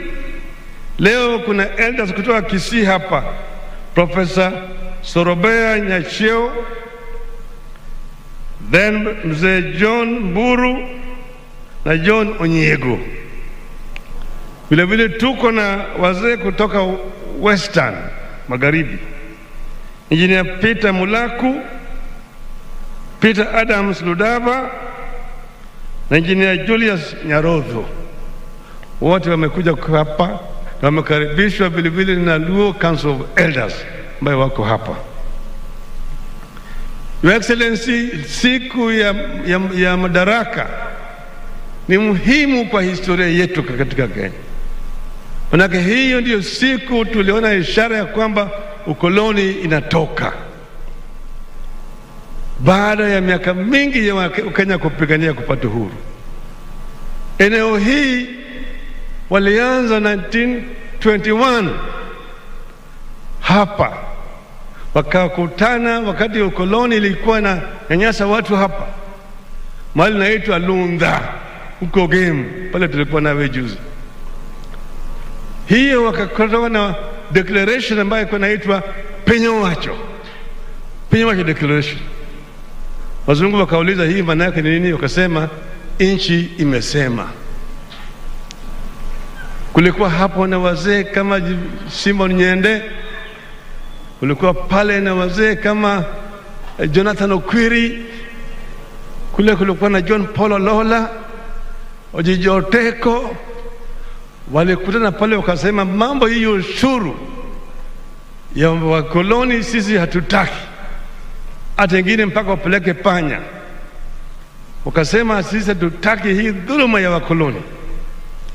Na wakasema wakaanza kinaitwa Kavirondo Taxpayers Association, na wakaungana wakati huo na wale ambao walikuwa wanapigana kule Central kama Hari Dhuku, James Buta alikuwa anafanya hapa Kisumu kwa posta, na wakaungana pamoja na ile Kikuyu Youth Association. Hapo ndio ilianza. Baadaye Your Excellency mwaka 52 Mzee Kenyatta alikuja hapa Kisumu. Alipokuja hapa alikuwa amealikwa hapa na Chengo Neko na Jaramogi. Akakutana na viongozi hapa na akaadress mkutano hapa na akapiga ukoloni na wazungu kwamba watu hapa hii walikuwa wajaona. Kutoka hapo akapata wale converts wengi sana, moja wao akawa ni Jaramogi. Baada hiyo Your Excellency, hali hatari ilitangazwa na Mzee Kenyatta na wengine wakashikwa wakapelekwa Kapenguria na kafungwa ndani ya ziwa ya Victoria. Kuna visiwa huko, moja yetu tunasema the Kenyan equivalent of Robben Island, na inaitwa Mageta Island, nyingine inaitwa Oyamo, inaitwa Sinyanya. Pale ndio Mau waliletwa na walikuwa nafungwa huko. Jela hizo bado yuko mpaka leo. Walipelekwa katika Mageta Island ili wakithubutu kutoroka, kuna mamba wataongea naye katika maji. Ilikuwa ni mateso makubwa wakati huo, lakini wananchi wakazidi kupigana. Ndio mheshimiwa 1961 hapa Kisumu kulikuwa na mkutano ya kihistoria. Hapa ilikuwa katika stadium ile nyingine. Hapa kulikuwa na Mwalimu Julius Nyerere, kukawa na Kamuzu Banda, kukawa na Kenneth Kaunda, kukawa hapa na Joshua Nkomo, kukawa hapa na Tomboya na Joe Murumbi, Biu Koinange, Achengo Neko, Paul Ngei, Kungu Karumba, Fred Kubai. Jaramogi ndiye alikuwa ameandaa hiyo mkutano, na mazo zile alikuwa ni Dio Ruko Makasembu. Hapo ndio walipitisha azimio kusema Kenyatta must be released, na wakasema KANU haiendi kwa serikali bila Kenyatta kufunguliwa kwa uhuru. Wale wengine wakati walikubaki kwenda katika serikali wakati huo, lakini KANU ambayo ilishinda uchaguzi ilikataa kuunda serikali mpaka mzee Kenyatta afunguliwe awe huru. Baadaye mzee alifunguliwa, akaja akaongoza Kenya kwa uhuru, na wakati huo Kenya walikuwa naungana pamoja, walikuwa nasema tunataka tutoe mkoloni ili tuweze jitawala peke yake, tupigana na maadui matatu makubwa ya nchi yetu: ugonjwa, ujinga na umaskini. Miaka mingi, Your Excellency, yale maadui bado wako na sisi mpaka leo. Lakini sasa tunasema tunataka tu mwanzo mpya, yale ambayo mmeanza. Hii mwanzo ni kwanza kuunganisha Wakenya wewe kama kitu kimoja. Bila hiyo hakuna maendeleo. Na hiyo ndio maana ya handshake ambayo tulifanya mimi na wewe, ya kuleta Wakenya bila kuangalia wewe ni kabila hii au kabila hii, wewe ni Mkenya. Hiyo ndio sisi tunataka, na tukifanya haya tutaweza kumudi mambo mengi zaidi. Your Excellency, wakati huu Kenya iko na shida, janga ya corona iko na sisi hapa. Hata mimi hiyo corona ilikuja ikanitembelea, ikasema nataka kuniangusha. Mimi nikamuuliza, wewe ni nani wa nani? Inilibudinyanga kanga. Nikapigana naye mpaka mimi nikamangusha. Lakini hii corona imeleta shida mingi. Hawa watu unaona hapa wako na dhiki mingi zaidi. Ukosefu wa kazi imepotea. Wengine wamepoteza wenzao, wamekufa. Wengine biashara yao imeporomoka. Kuna shida mingi zaidi. Sasa tunataka tuwe na program ya kureconstruct, na tuanze na stimulus program kubwa ya kusaidia hawa wananchi. Juzi ulileta mpango mzuri zaidi katika mijini, inaitwa kazi mtaani. Nasema hiyo kazi mtaani kirudi na kazi mashambani. Na hiyo kirudi kama kazi mashambani, tutaweza kupata ajira kwa watu wetu wakati hii ya shida, ili tutoke katika hii janga tukiingia pale ile nyingine. Tuna hakika ya kwamba hii corona tutashinda. Kwa hivyo leo, Your Excellency, sio siku ya kusema mambo mengi zaidi, lakini tunakukaribisha hapa Kisumu. Wameona yale ambayo umefanya, hakuna haja ya kuyarudia, yale macho wataona. Lakini sisi tunasema tunataka tusonge mbele pamoja, tuunganishe Wakenya pamoja, na hiyo ndio maana ya BBI. Wananchi, BBI ndio mbele. Mnaunga mkono? Wangapi wanaunga mkono BBI? Your Excellency, karibu Kisumu. Asante sana ndugu yangu, nashukuru sana. Niwatambue kiongozi wa mahakama ambaye ako hapa pamoja nasi na ambaye ndio mama wa kwanza kusimamia mahakama zetu hapa Kenya. Tunakumpongeza, shukrani.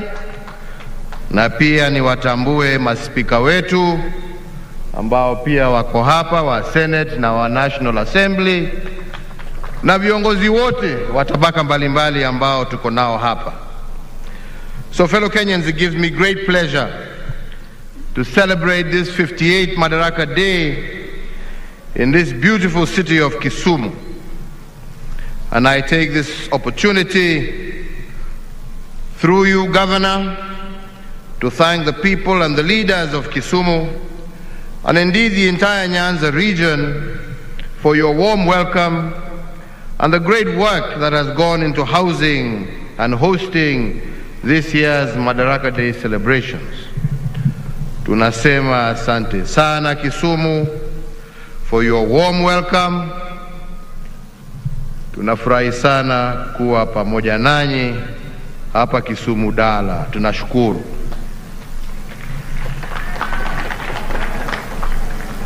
Mbele ya niendelee zaidi, tuko na wageni wawili ambao wamekuja kuungana nasi. Moja ni dada yetu, ni shemeji yetu, ni Mheshimiwa Lindwe Sisulu, Waziri wa Human Settlement, Water and Sanitation wa nchi ya South Africa. Ningependa naye nimpatie dakika mbili asalimie wananchi wa Kisumu na wa Kenya na wapatie salamu zake za madaraka. Welcome.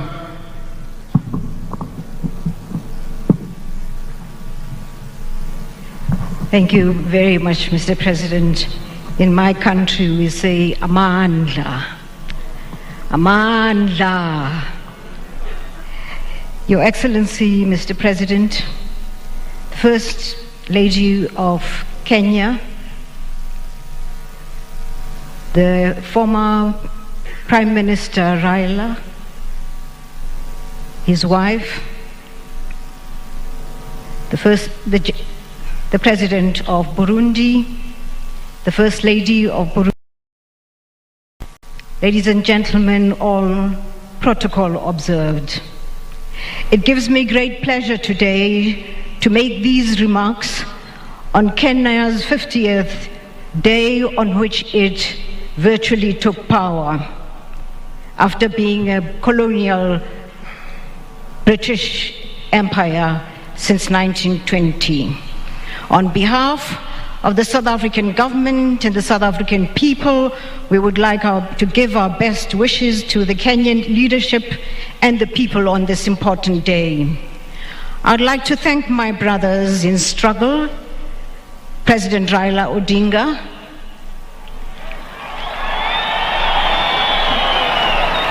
Prime Minister President Raila Odinga, President Uhuru Kenyatta, for the joy that they have given to my president to be represented on this day in Kisumu. On my president's behalf and that of the government of South Africa, we congratulate you for the road that you have traveled to this celebration today. Kenya was an inspiration to South Africa at the time of its independence, giving hope to our people that it was possible that we too in South Africa would be free. Alas, for us, that was the beginning of the worst form of repression, no doubt emanating from the fear of black rule in South Africa. So when you received your independence, Mr. President, the South African government swooped in on the entire leadership of the African National Congress in South Africa, and they faced death as we celebrated here. We celebrate with you the road that you've traveled most recently. We have marveled at the relationship between our two leaders here, Raila Odinga and the President, and I'll take home the message of what is possible when two leaders like yourselves work the way that you have.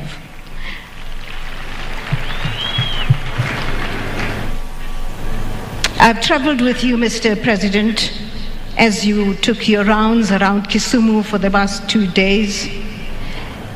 And on behalf of my country and my president, I wish you well. I've seen the difference that you've made in all the developments that have been unveiled in the last 2 days.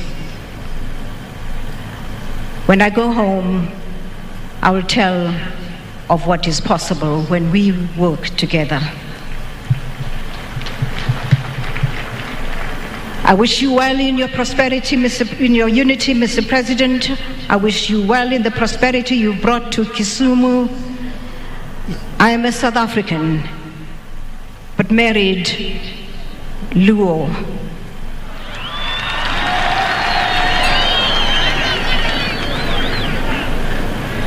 At this particular point, Mr. President, I would like you to pay tribute to women of this country. Those women who stood by you, former presidents, former leaders, and current leaders. In particular, I'd like you, Mr. President, to pass to your mother, Mama Ngina, and through to my comrade Raila, to Ida, for the efforts they have made in making what is possible. There isn't a single woman in Africa who does not know of your amazing strength. Long live women. Long live women. Mr. President,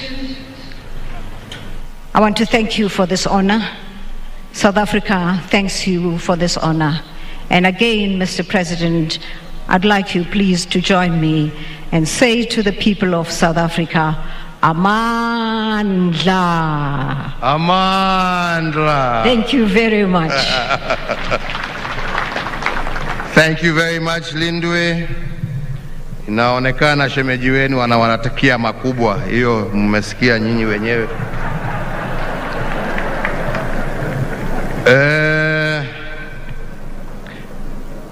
So as I proceed, fellow Kenyans, this city and indeed this region of ours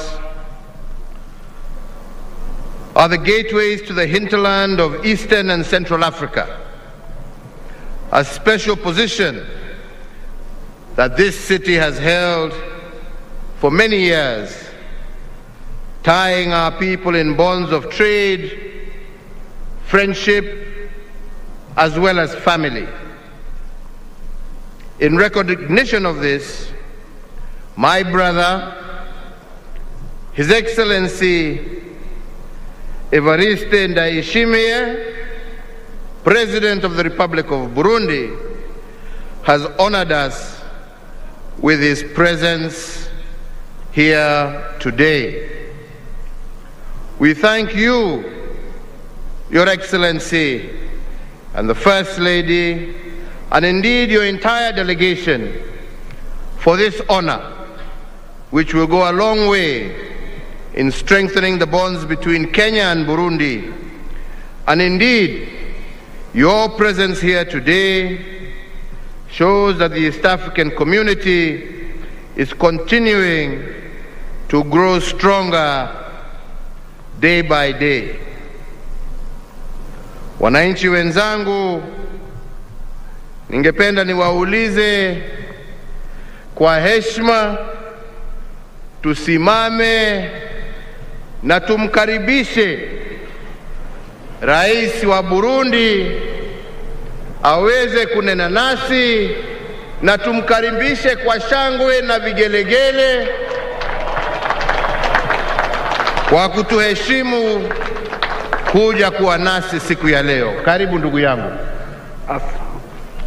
Asante sana mheshimiwa. Kenya oye! Wananchi wa Kenya oye! Mheshimiwa Rais Uhuru Kenyatta, tena ndugu yetu na mkubwa wangu,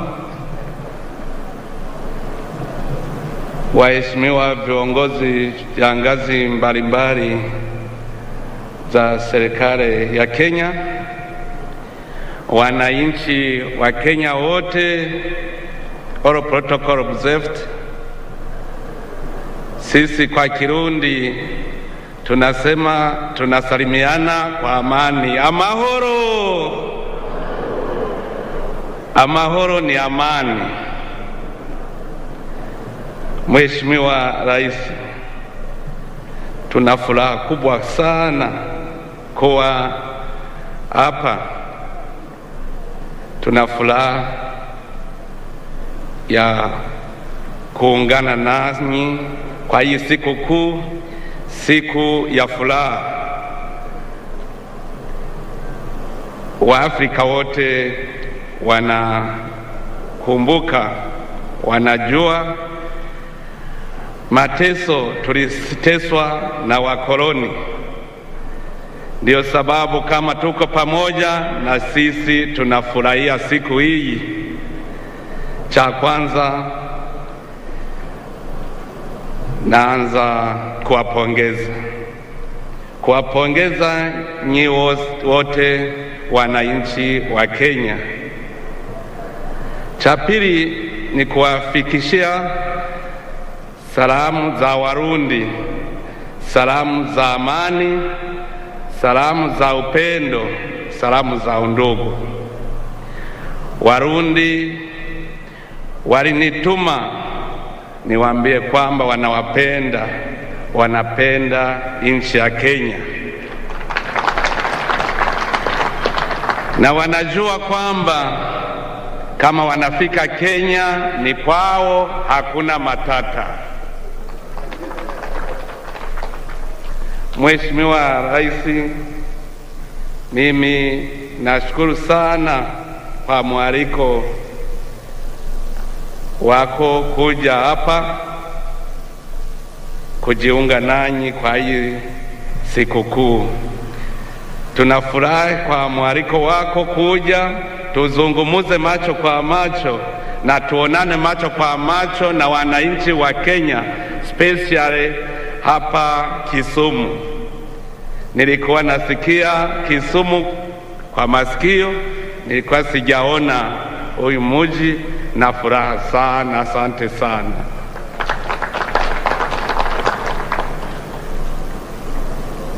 Tena nashukuru sana, jana ulinitembeza kunionyesha maendeleo ya huyu mji, na nikaona kwamba Burundi kuungana na mji wa Kisumu ni rahisi sana, kwa sababu hii Lake Victoria inafika sehemu ya karibu na Burundi.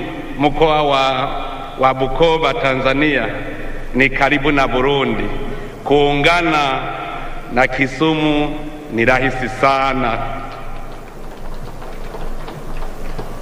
Kwa hii siku kuu nawapongeza, na nakumbuka kwa historia nimesoma kwamba Kenya kupata uhuru mulipambana sana hadi mufanye ile Mau Mau movement. Nimesoma kwenye historia kwamba palikuwa movement mzungu aende Ulaya, mweusi apate uhuru. Nimeyasoma hayo kwa vitabu, na sasa nikiona furaha kwenye macho yenu, naona mulipata uhuru wakati mulikuwa mumechoka kwa mateso ya wakoloni. Nawapongeza sana, na nawaambia kwamba Burundi na Kenya tumekwisha ungana, tumekwisha kuwa ndugu. Wa Kenya ni wandugu wa Burundi, na wakaribisha Burundi ni kwenu, na Warundi tunajua kwamba mmekwisha tukaribisha, na huyu upendo uendelee milele na milele. Mungu abariki Kenya. Asante sana.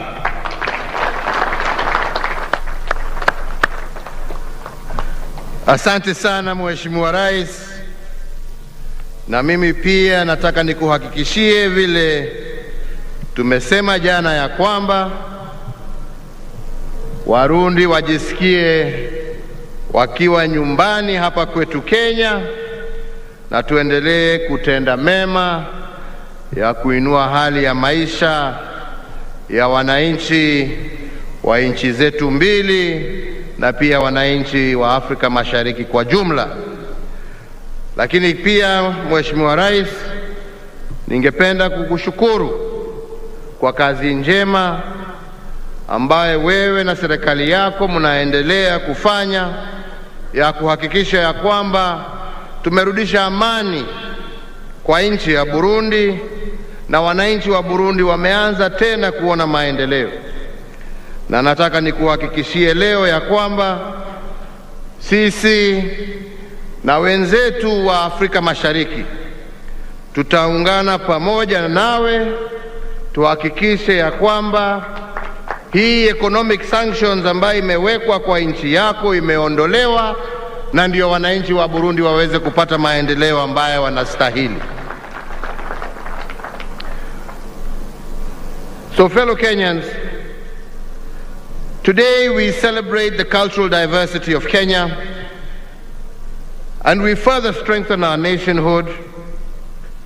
For in the year 2015, I issued an executive order on the rotational hosting of our National Day celebrations in all our counties. Today, Kisumu City joins the growing list of counties that have played host to a National Day celebration. That is the counties of Nakuru, Nyeri, Machakos, Meru, Kakamega, Narok, Mombasa, and Kisii. This tradition allows for a focus on the positive contributions being made under devolution, while also enabling the hosting county to showcase itself on the national stage. Being in Kisumu today is significant and uplifting as we forge lasting bonds between the people of Kenya.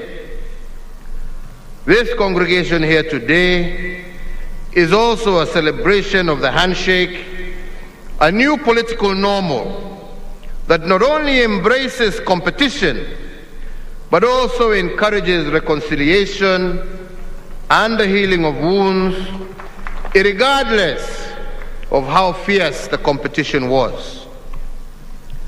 The choice of Kisumu to host Madaraka Day this year is also intertwined with our national heritage, for there cannot be a better place to celebrate our liberation struggle and ponder the future of self-rule than here in Kisumu City. Kisumu is not only the historical hub of the East African Cooperation, it was also the intellectual incubator of some of the leading ideas behind our liberation movement. The national motto of Harambee, even though an import from India, was, for instance, introduced as a political rallying call here in Kisumu during the 1950s. After independence, our founding fathers popularized it as the national mantra of pulling together. Similarly, and led by Jaramogi Oginga Odinga, Kisumu was the epicenter of the push to release Mzee Jomo Kenyatta and the Kapenguria Six from their illegal detention by the British colonizers. Furthermore, during the detention of the liberation heroes at Kapenguria, union leaders from this region joined other Kenyans and quickly stepped into the gap to ensure that the liberation momentum was not lost. It was pre-independence leaders from this region who taught us that wacha aende mambo yake bana.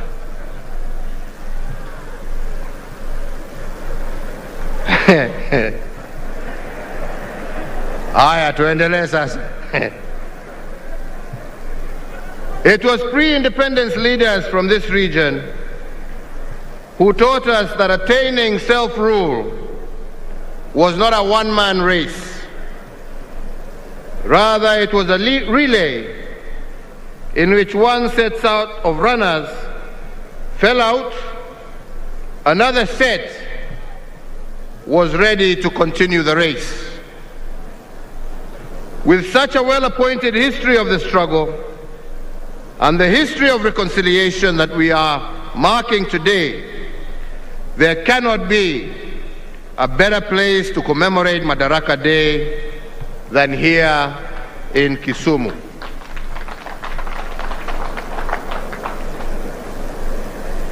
Fellow Kenyans, today we celebrate close to 6 decades of self-rule. We celebrate the return of our liberties, the restoration of our dignity, and the democratic resilience that we have brought over the last 58 years. Today we also celebrate the war heroes who gave their all, including their lives, for us to be free. They sacrificed their freedom and their lives, knowing fully well that sometimes those who plant the seeds of freedom may never enjoy the fruits that follow. For their martyrdom, we honor our fallen heroes this Madaraka Day, and we do it fully conscious that a nation that does not honor its heroes will receive no honor amongst nations, to quote one thinker. As we celebrate self-rule today, we must also honor our founding fathers who dared to imagine Kenya, the bold and selfless architects of this great republic. And from this region of Nyanza, we honor, among others, Jaramogi Oginga Odinga, Tom Joseph Mboya, who was the architect of our economic blueprint at independence, and Achieng' Oneko, amongst others, who was one of the Kapenguria Six. Today we honor all the founding fathers of this nation, and we must also recall their principles of nationhood, and I will today just mention a few of these. One, they taught us that a progressive nation is one that is in continuous conversation with itself. This is because nationhood is a negotiated process that needs constant alignments and adjustments in the pursuit of perfection. The architects of Madaraka, however, warned us, a fact that I will not tire to remind you, that in making such adjustments and alignments, we must always avoid the paralysis of constitutional rigidity. Two, they taught us that self-rule is not an end in itself. It is a means to a greater end. Indeed, to quote T.J. Mboya, he said, and I quote, "Only through freedom and human rights could a people cooperate fully with their government," end of quote. But fellow Kenyans, freedom and human rights to be realized, the paradox of choices must be resolved. Three, they reveal the paradox when they emphasize that self-rule is the granting of opportunities, but accompanied by the burden of choice. Every opportunity in the exercise of freedoms and self-rule must be tempered by the consequence of choice. Every right granted must have a corresponding responsibility, and those who enjoy opportunities but neglect the burden of choice cannot be said to be truly free. This paradox of choices and freedoms applies to both individuals as well as institutions. Fellow Kenyans, based on some of these teachings, I believe we have built one of the most robust democracies in Africa. The fields of individual freedoms have expanded, and citizen participation has become emboldened. Our independent institutions have also occupied their rightful positions, and all of this because of the 2010 Constitution. And as I have said in the past, ours is probably one of the most progressive constitutions in the continent and indeed the world.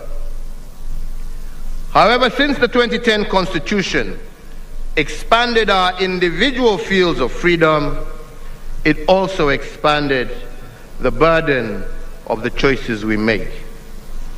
Even our founding fathers urged the liberated patriots to shift from the status of being subjects to that of citizens when their fields of freedom were expanded. They made it clear that a citizen is someone who understands the responsibility that comes with freedom, while a subject will squander opportunities granted by self-rule and refuse to shoulder the burden of choice. Similarly, I believe the framers of the 2010 Constitution did not envision a situation where expanded fields of rights resulted in diminished responsibility by citizens and institutions. They saw a balance between freedoms and the consequences of choice. But this balance is probably most challenged by the growth of our independent institutions. Their growth has stretched our democratic boundaries to the limit, but it has not cracked them. It has bent the will of the people, but it has not broken it. In fact, any other African country experiencing the political turns and twists that we have experienced in the search of greater perfection in our nationhood, I believe would have burst asunder, and we have seen many such examples across our land and continent. From the nullification of a presidential election in 2017 to an attempt to stop the will of the people as expressed through the BBI, the judiciary has indeed tested our constitutional limits. While I stand by the rule of law, and I will always obey the decisions of the courts, I am also compelled by my position to heed the sovereign and supreme voice of the people of Kenya. And that is why our national conversation today must focus on the consequences of choice. If citizens are required to exercise their will and shoulder the burden of their choices, should the independent institutions therefore not do likewise? In the field of independence, we have expanded the independence in the judiciary. But how should they expand their field of their responsibility and respond to the summons of nationhood? Shouldn't their decisions also be accompanied by the burden of choice? These are the questions of our national conversation, and we should objectively ponder them. And here I must be frank and ask what I believe to be legitimate questions. It is a fact that we were losing close to 1 billion shillings every working hour for the 123 days we held the 2017 election. The question the national conversation should therefore ask is who carried the burden of this choice? Was it the judiciary or the people? The truth of the matter is that it was the people who carried the burden of the choice.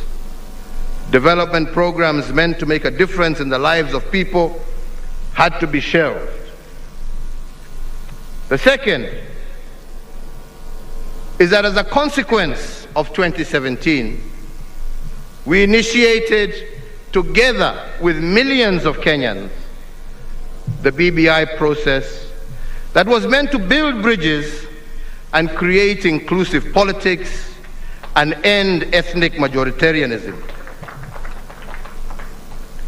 If the court had subjected its decision to stop BBI to a cost-benefit analysis, in other words, if it had considered the burden of choice, then there are questions the judiciary would have asked. If we indeed were at a constitutional moment, is a decision against BBI a decision in support of the status quo? If BBI were to be stopped, who carries the burden of choice? On whose shoulders will ethnic majoritarianism rest? And who will carry the burden of losing 30% of our national budget every 5 years due to the toxic politics that BBI sought to resolve? The judiciary would have asked itself another question. Can Kenya truly be a democracy if the people are denied the opportunity to express their sovereign and supreme choice at the ballot box on the basis of elevating technicalities over the overriding objectives of the law? Our Constitution, fellow Kenyans, is not a yoke around our necks, but rather it should be a mighty sword that can break the chains that limit all of us as citizens. The moral foundations of justice demands that the judiciary bears the burden of choice and the consequences therefore, especially when the burden of judicial choices is proposed to be carried out by the people. Fellow Kenyans, as I turn to the national question of our times, as is the national tradition every Madaraka Day, I wish to remind us of an instruction left behind by the founding father of our nation, Mzee Jomo Kenyatta. He said, and I quote, "Our children, born and unborn, may learn about the heroes of the past, but our present task is to make ourselves architects of the future." End of quote. This, fellow Kenyans, was a call to action. It was a call to predict the future by creating it. And against this backdrop, the national question of the moment must be poised. If indeed freedom is nothing but an opportunity to become better, how have we enriched what the founding fathers placed in our custody? Have we made it better than we found it? And has Kenya occupied its rightful place in the society of nations as a result of our improvements? I believe that that is the national question of the day. And in response to this question, I will use the 4 frames of our liberation struggle that have informed my administration. The first is economic. This frame is informed by the notion that political freedom in the absence of economic freedom is nothing but an illusion. Given that the founding fathers stood for economic inclusion and the administrations before mine was about economic recovery, my administration has embraced the maxim of economic acceleration. Economic acceleration in my administration is about increasing the speed of achieving our national goals. And we have increased the speed at national, county, as well as individual levels. At the national level, the colonizers left us with a gross domestic product, which is a measure of our national cake, of close to Kenya shillings 6.4 billion in 1963, using the exchange rate of the time. After 74 years of colonial occupation, that is what Kenya was worth every year. The combined administrations of Mzee Kenyatta, Mzee Moi, and Mzee Kibaki increased this national cake to Kenya shillings 4.5 trillion, and they did this in a span of 50 years. In the last 8 years, my administration has doubled what the colonizers and the first 3 administrations did in 128 years. Our national cake, our annual worth as a country every year, now stands at Kenya shillings 10.3 trillion. And even if you factor in inflation, our economic acceleration program has multiplied what the founding fathers left in our custody. At the county level, we have allocated Kenya shillings 2.3 trillion to our counties. This is equivalent to 16% of our GDP. What this means is that we have sent to the counties the equivalent of what our national cake was between 1885, when the colonizers came to Kenya, and when President Moi retired in 2002. That is the money that has gone mashinani. What they've done with it, hiyo ni yao. The BBI dream is to send even more resources to the counties in order to catalyze their accelerated development. And that is why we have proposed under the BBI to send 35% of our national revenue to counties. Fellow Kenyans, at the individual level, our economic acceleration initiative has focused on the allocation of title deeds. And I'm proud to say that we have accelerated land adjudication in a way that is unprecedented. The previous administrations combined issued 6 million title deeds to Kenyans in 5 years. In the last 7 years, my administration has issued 5.1 million title deeds. On a pro rata basis, ladies and gentlemen, this is 7 times what previous administrations had done combined. I am happy that close to 20% of those title deeds we have issued are in the Nyanza region. In fact, most of them right here in Kisumu County. The title deed is what our founding fathers fought for when they made land ownership a central plank of our independence struggle. And by accelerating land adjudication and settlement, my intention is to ensure that we give security of tenure to as many Kenyans as possible. The next frame is what I call the big push investments. Our founding fathers laid the foundation for the future they dream of. Then they dared us to build that future by doing big things. But on this, they also cautioned us that to do big things, you cannot be distracted by small things. The big push investments are about laying the ground for our economic takeoff. Many Kenyans have asked why my administration is investing in big infrastructure projects. Why roads, rail, why ports? Indeed, when Cecil Rhodes, the British colonizer, and his cohorts dreamt of the road from Cape Town to Cairo, their vision was not the road. The road was not their dream. The dream was what the road would do for them. In the same vein, our brick and mortar investments of roads, rails, and ports are not the dream. The dream is what the big push investments will do for Kenya and how they will transform our standing in the community of nations and form the basis of national prosperity and the creation of decent and steady jobs for our people. Take, for instance, the Lamu Port, which I commissioned 2 weeks ago. It is the first port to be built in Kenya since the port of Mombasa in 1896. For 115 years, no government has built a deep-sea port on the East African coast of the Indian Ocean. Kenya is the first country to do so. Similarly, the history of this port dates back to 1972, when the idea was first hatched. It took 49 years for us to conceptualize and mull over this port, but we, in a period of 8 years, have made it a reality.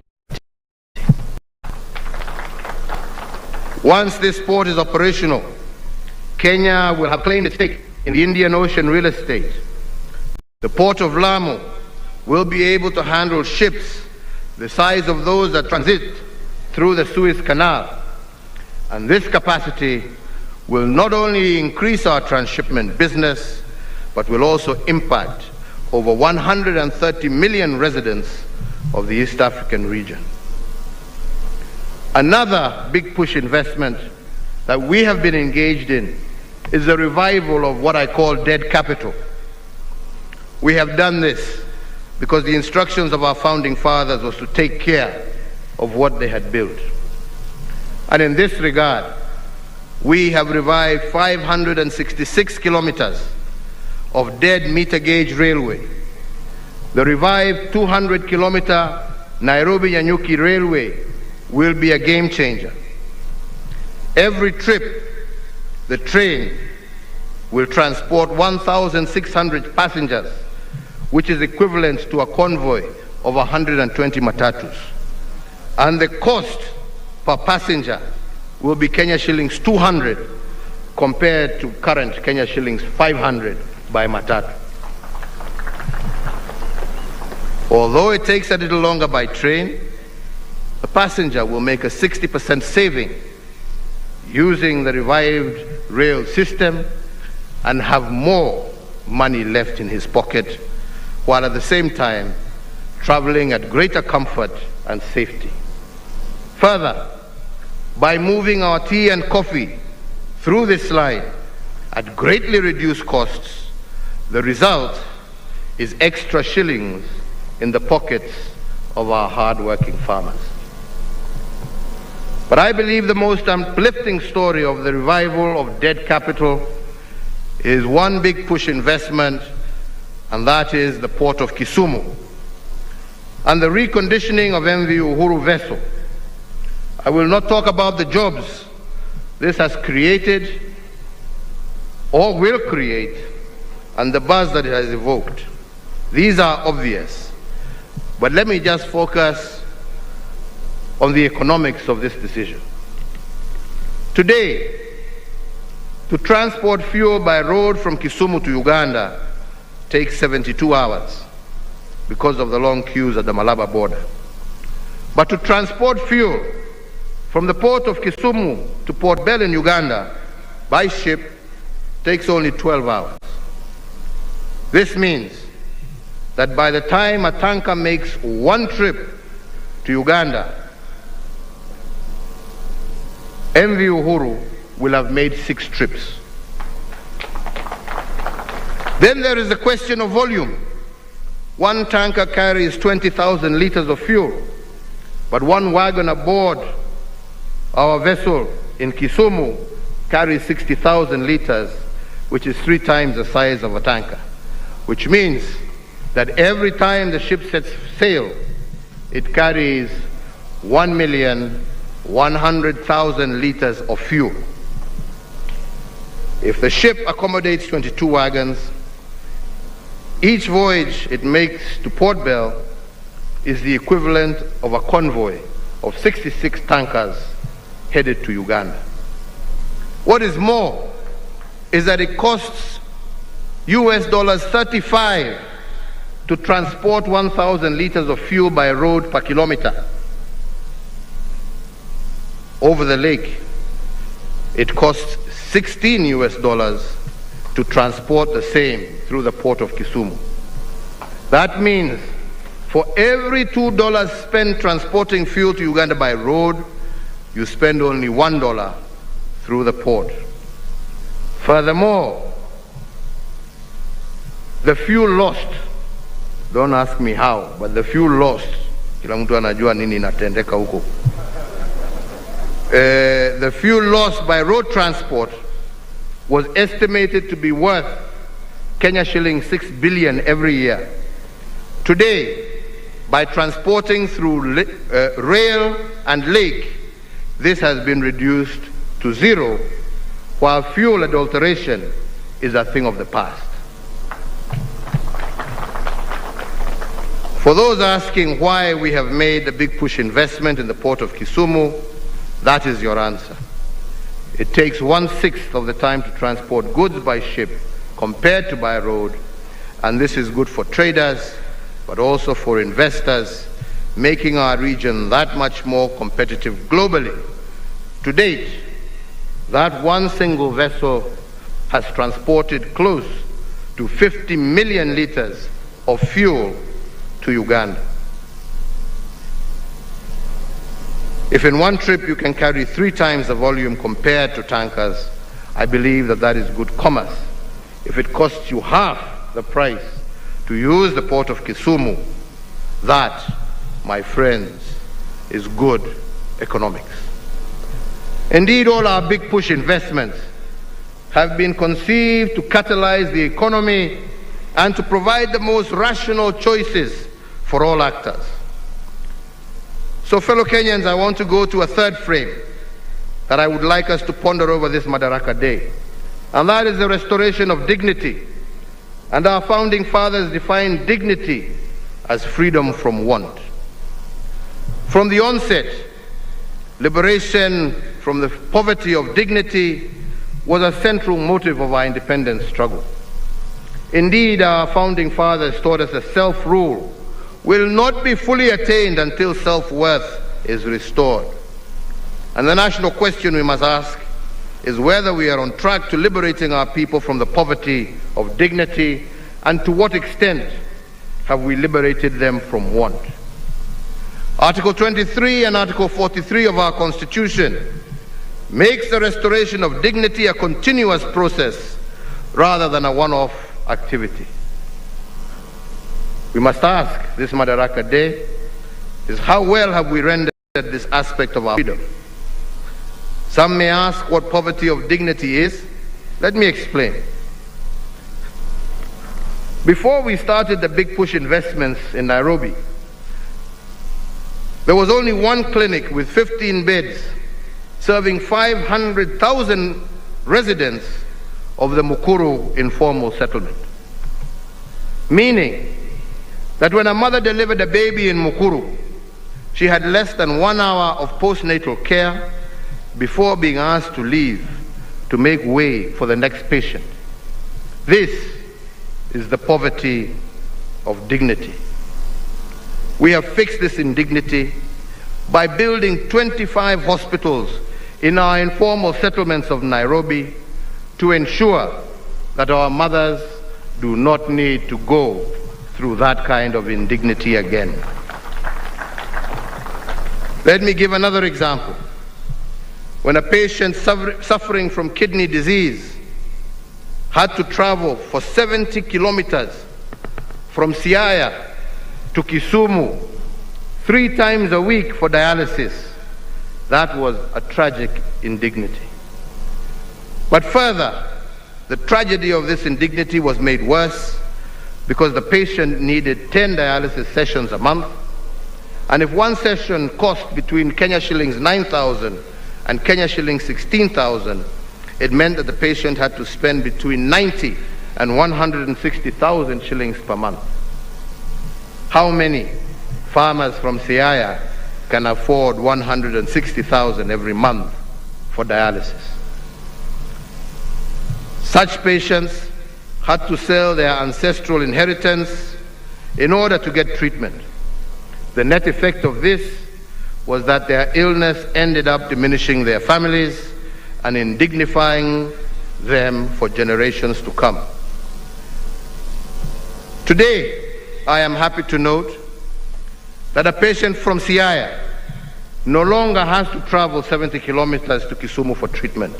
There are dialysis machines in Siaya at the sub-county level. Similarly, he does not have to pay 160,000 a month for dialysis or sell his ancestral land. All he needs to do is to spend 500 shillings every month on an NHIF card, and this card gives him free dialysis every month. If dignity is freedom from want, then we have restored it using our health interventions, as I have just stated. I say this because between 1963 and 1978, as a country, we had only one renal unit and one dialysis machine. President Moi added one more, and President Kibaki added 4 more renal units. By the time my administration took over, we only had 6 renal units for the entire country. Today, and in only 6 years, we have 54 renal units with 360 state-of-the-art dialysis machines distributed among all 47 counties. Coupled with the NHIF card, this upgraded health infrastructure has restored the dignity to many families previously condemned to disinherit their children because of disease.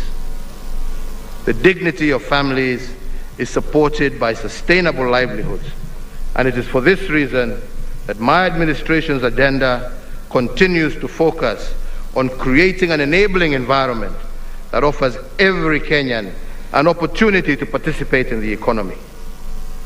Over the years, for example, micro, small, and medium business enterprises have turned to be breeding ground for indigenous industries.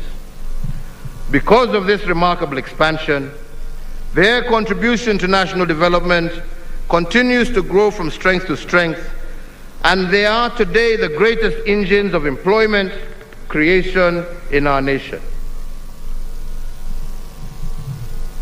To enable this region make its contribution to our national development, I look forward in the coming months to once again visiting Kisumu to commission the development of the 1,000-acre Kisumu Special Economic Zone.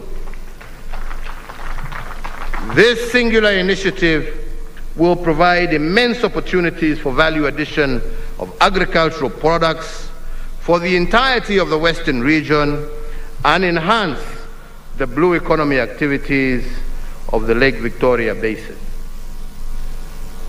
The dignity that we seek to restore through livelihoods, I believe, will give every Kenyan an opportunity to participate in economic development.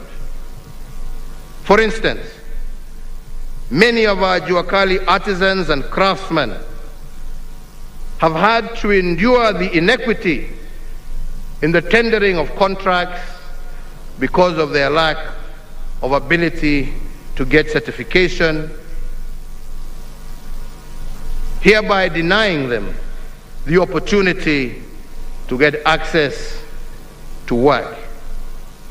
I am announcing, therefore, today a new initiative by my administration to provide a framework for the recognition of their skills through the awards of certificates based on competence in order to enable our Juakali sector participate in various economic opportunities that have currently been denied to them. In this regard, I today direct the Ministry of Education through the Kenya National Qualifications Authority to, within 1 month of this date, issue a policy framework for the comprehensive recognition of prior learning. This policy intervention will expand the opportunities for artisans and craftsmen in our Juakali sector to participate more meaningfully in our economy. Fellow Kenyans, I will now end briefly with the fourth frame of our national question this day.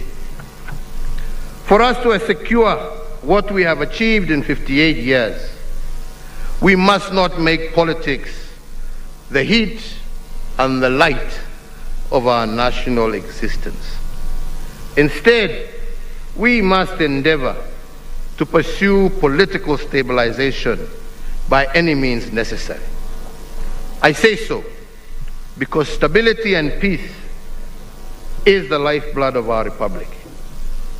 What we have built for 58 years can be destroyed in 1 day of political instability. But we cannot engage in political stabilization if we continue to live in political denial. For instance, and I will say it again, everyone knows that the BBI is good. It's good for our country. It is even good for those people who are unhappy with it. But too many Kenyans have embraced fear of change over the need to continuously strive for a more fair, just, peaceful, cohesive, and democratic Kenya. They oppose the bill sometimes not because of its substance, which even its harshest critics concede is good, but because, unlike our founding fathers, they cannot dare to imagine a better Kenya for all. Fellow Kenyans, as I said of the judiciary, their decisions must consider the letter of the law, but fundamentally, the spirit of the law must also guide them. I say so with all humility because the spirit of the law is the light that will illuminate the burden of the choices that they make. For every decision they make, the spirit of the law will lead them to the consequences of their choices. The judiciary should be guided by the spirit of the law, and political stabilization will be easily achieved. And as for all of us, the political elite of this country, if we are going to continue to remain short-termist and self-serving, the consequence of our choices will become a permanent burden on our people. Let it be clear to all Kenyans, short-termism is not the path to political stabilization. Our founding fathers encouraged liberated patriots to upgrade their status from being subjects to that of being citizens by embracing freedom with responsibility. And I want to make a similar invitation to our political class this Madaraka Day. I want to invite them to upgrade their status from being politicians to being leaders. Politicians are too often obsessed with personal gain, but it is our national pain that should disturb them. Fellow Kenyans, I have just illuminated just a fraction of what my administration has done, for that is not, I believe, important. That is not what is important. What is important is the recognition of what those who went before us did. We have only built on their foundation with the full recognition that we are still a long way to achieving all the hopes and aspirations of our people. But like our forefathers, we live in the hope that future administrations will not seek to live in acrimony and division, will not seek to destroy, but to build on our achievements and reach even greater heights so that we can truly live the vision of Kenya as articulated by our forefathers, that the task before us is not today, but how can we become architects of that future. And that is why today I want in particular to thank the Right Honorable Raila Amolo Odinga for embracing national pain over his personal gain when we did the handshake. What is more, and many do not know that, is that he did this without asking or demanding anything from me. And I want to say today that whatever the future holds, I look forward to working with him and all Kenyan leaders and Kenyans to build a better, brighter, more united and prosperous Kenya, East Africa and Africa. Nimesema asante Jacomo na kwa viongozi wenzako wengine wote. Asanteni. Fellow Kenyans, in concluding my remarks, let me say today again, as Governor Anyang' Nyong'o said, that Kisumu City will, from the 26th to the 30th of April next year, play host to the largest Afro-Cities Summit ever hosted on the African continent. That event will be a gathering that will feature ministers, mayors, leaders of local authorities, representatives of civil society, the private sector, academia, national, regional, and international financial institutions, as well as development partners and other stakeholders. My extension, Governor, my administration, Governor, will extend to the county government of Kisumu every support in order for you to be able to showcase Kenya and Kisumu to Africa and the rest of the world. In the same breath, allow me to say how proud I am today to be addressing you from this brand new Jomo Kenyatta International Stadium in Kisumu, and I wish to assure you that all the remaining works will be completed over the next coming weeks.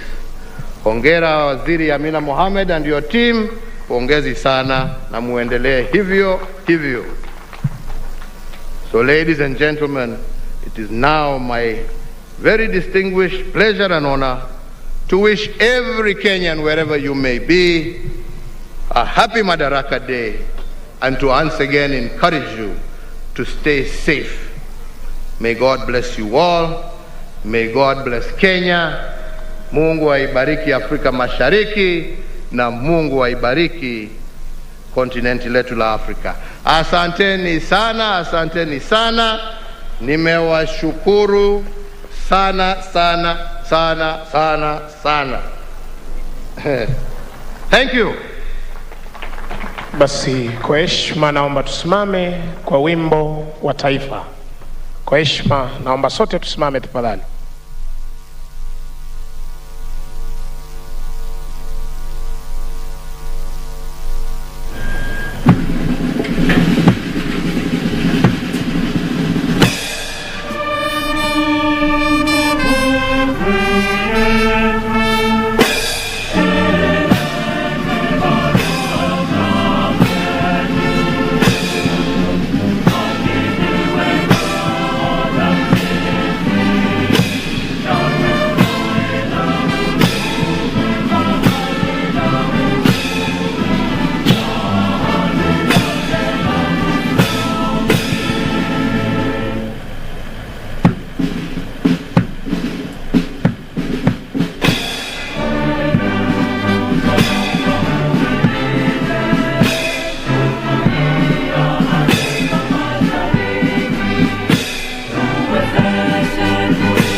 Basi asanteni kwa heshima, ninaomba wananchi tuzidi kutulia hadi mtakapompisha mwenzangu aweze kutueleza. Mwenzangu Wafula, tafadhali popote ulipo uweze kutueleza jinsi wageni mashuhuri wataondoka. Tutulie kwanza, tutulie. Naomba tutulie. Msafara wa Mheshimiwa Rais na msafara wa Rais wa Burundi, wengine tutulie tafadhali.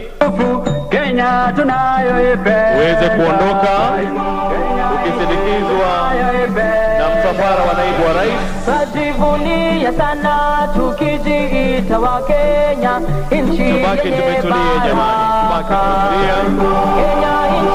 tubaki tumetulia wananchi, tutulie. Tumekomboa Kenya, msafara wa Mheshimiwa Rais na msafara wa Rais Burundi uweze kuondoka kwanza ukisindikizwa na msafara wa naibu wa rais.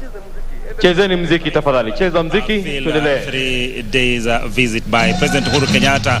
Of course, that culminated in the celebration of Madaraka Day here at Jomo Kenyatta International Stadium. This stadium has been built for